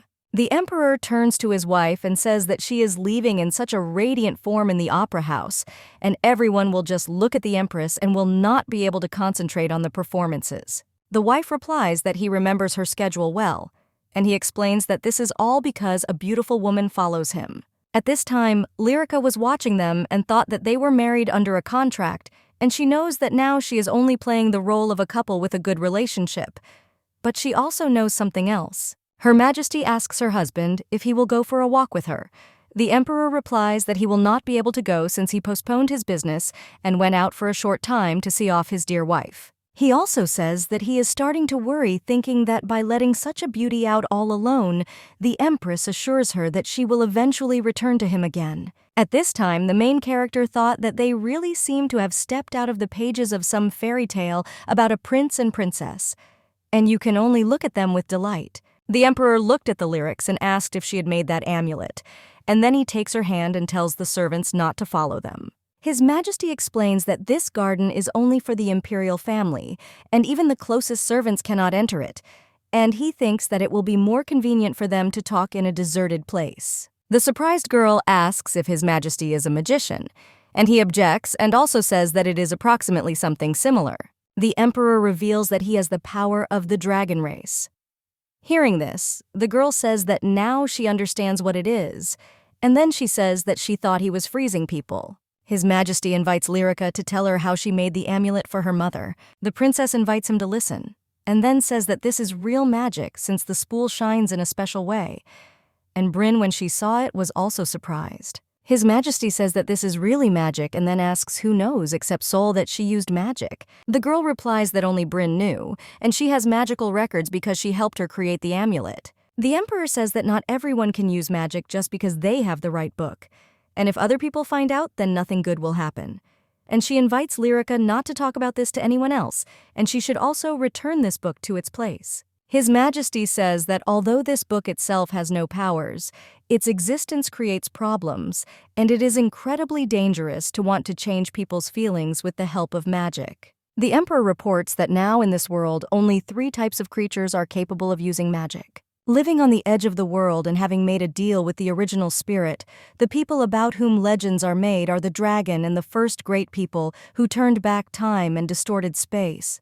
But they lost their homeland mixed with the wild animals of these lands and became extinct. At this time, the Emperor thought that although Lyrica showed an ability for magic, she probably did not have as much power as the great archmages of the past. Until now, very rarely were people born who adopted their genes and had a penchant for magic, but all of them could only correct or improve something big. And His Majesty understands that the power manifested through the consciousness of something with the help of such a children's book. And then he tells Lyrica that he will teach her magic. The princess was surprised when she heard this, and then asks if he will tell her about her, and she wonders when they will start. The Emperor replies that they will look at it in time, and at that time he thought that he couldn't believe that this child was a magician, and if you think about it, she has all the signs of a magician, and she is strong and kind at heart. The gentleman looks at the princess and asks why she appeared now and why it was her, and then he says that he is now confused. Lyrica looked at the Emperor, but suddenly he disappeared, and at this time she thought that he could move with the help of magic, and for her this was incredible. However, she does not understand how she can get out of there. After all, she is in a labyrinth, and for her this is a disaster. The girl saw the roof of the palace and thought that no matter how much she walked, she was not getting any closer, and the road stopped again. And at that time I thought that if a fairy appeared at such moments, she would help her and lead her to the exit. However, the main character understands that this cannot happen, and she does not understand where she can get the strength to wander through this labyrinth. Suddenly, Lyrica saw Feared and was surprised and then asked why he was here. An hour ago at Barat's Feared estate, after going to the courtyard of the sun at the invitation of the princess, he began to think about her, and he understands that she is a child who is 4 whole years younger than him, but he always remembers her deep green eyes and wants to see them again. The young master understands that if he wanders around the garden of the imperial palace, he will not meet her again like that time, and he thinks that if he meets Prince Athil, he will definitely die. When Feared saw the Empress who was heading to the Bolshoi Theater, he thought that he could act according to plan, and to begin with, he wants to go to the imperial palace and understands that it is dangerous and believes that he will not be noticed if he walks through the personal garden of the imperial family, where almost no one enters. Feared screams and asks why Princess Lyrica is in this garden. The girl explains that she came with the emperor but got lost, and then asks why he is here. And he says that this garden is only for the imperial family and he cannot be here. The guy says that he will show her a shortcut to get out of here. And at this time, the main character thought that although she wanted the fairy to show her the way, there was not much wrong. The blonde guy ran very quickly, and the girl says that she can't keep up with him. Feared reports that there is no time, and therefore invites her to listen on the way. At this time, the main character thought that it was incredible that there was such a forest in the emperor's family's garden. The guy says that he must give her some information. And at that time, the girl saw an open space and thought that from this place you could see the entire capital. Feared reports that the Bolshoi Theater is scheduled to catch fire today, and as soon as she gets out of here, she will have to tell other people about it. Suddenly, they saw smoke, and the girl thought that it was already late. The boy turns to the princess and invites her to quickly leave the garden. The girl falls to the ground and says that her mother went there and she saw the fire and it was very strong, and at this time she does not understand what to do. And she assumes that mom may die in this flame, and she has no one but her. The lyrics cry and say that if there is no mother, then she will not. Hearing this feared screaming suggests that she come to her senses and reports that now is not the time for this. The guy calms the girl down and says that if the flame is so big, then he is sure that the capital's garrison left immediately from there, and therefore he is sure that nothing will happen to Her Majesty the Empress. Feared led the girl to the exit and reports that he cannot go further and invites her to run away. On the way, Lyrica saw the prince and he calms the girl down and says that her mother will return safe and sound and he hopes for this. And then they got into the carriage and drove to the theater. Lyrica ran out of the carriage and saw her mother.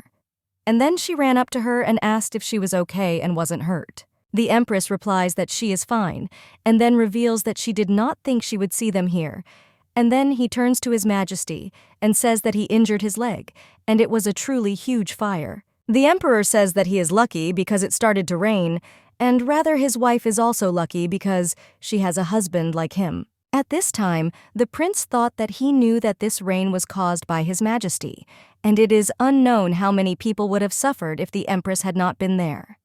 And she held on until the very end and helped people get out, and it was very dangerous. The emperor suggests that he quickly go to the palace, however his wife objects and says that he cannot just leave. Lyrica saw her mother's injured leg and says that she shouldn't get up. However, her mother calms her down and says that she is fine. And then she turns to the emperor and says that it is difficult for her to stand on her own and therefore offers to support her. Her Majesty claims that she cannot miss the chance to improve the image of the imperial court because of some wounds on her legs. And at that time I thought that their contract should be worked out conscientiously. At this time, the prince thought that the empress was wounded, but she saved the people and did not even immediately return to the palace, but held the whole ceremony there. And he understands that tomorrow there will be a stir in every newspaper, and the authority of the imperial court will definitely increase. Mother invites Lyrica to return quickly and then says that she will go after she helps put everything in order there. And she says that she cannot do anything because it is too dangerous, and she has only one night, and therefore she must leave as soon as possible. Inside the dazzlingly shining landscape receiving universal love stood the emperor and empress, as if they had stepped out of a painting and were praised by the happy people. The main character recalls that when her mother lost consciousness from drinking alcohol, she always had to take care of her and had to earn money for housing and food investing in personally checking everything. And she always hugged her when she repeated that she loved her, and her mother blamed herself and cried. Lyrica understands how incredible her mother is in all these rumors. She cannot be left without her, and she was obliged to be there and help. The girl looked at her standing mother with the emperor and thought that right now she would thank her for everything she had done so far. And now she will be able to cope with everything, even if she is not around. The main character understands that now her mother does not need her help. In the evening, the empress lying in her bed says that she cannot sleep, and the emperor claims that this is not surprising after what happened during the day, and then asks if she wants to have a drink. The wife asks in surprise if he doesn't know that she was addicted to alcohol, and then says that she thinks her daughter was very scared today, and all she did was cry all the time. And at that time I thought that my daughter still couldn't trust her. Suddenly, the Empress saw His Majesty, who was holding a candle in his hands, and saying that it was too dark for a person, and then asks her if she is afraid of fire. The woman says that she is not at all happy to tell someone her weakness, and then explain that usually this did not affect her in any way in life, and therefore she thought that she had overcome fear, but as it turns out, this was not so. The lady recalls that the fire grew so quickly and furiously that it was as if someone had arranged everything in advance, and just like that time, flames engulfed everything around. And she knew that today there would be a fire at the Bolshoi Theater, and therefore she fully prepared herself a ternary dress for the day. The Empress recalls that in a past life on Alteos, she was invited by contract to the Bolshoi Theater, and on the same day there was a fire, and she headed to the theater, full of confidence that everything would be different because she knows the future. As soon as she saw the flame, her body froze and she could not move. And at this time, the Empress realized that she had not yet been able to change her fate because the flame was like a fire across a bridge for execution. At that time, she understood that she couldn't just leave Lyrica alone.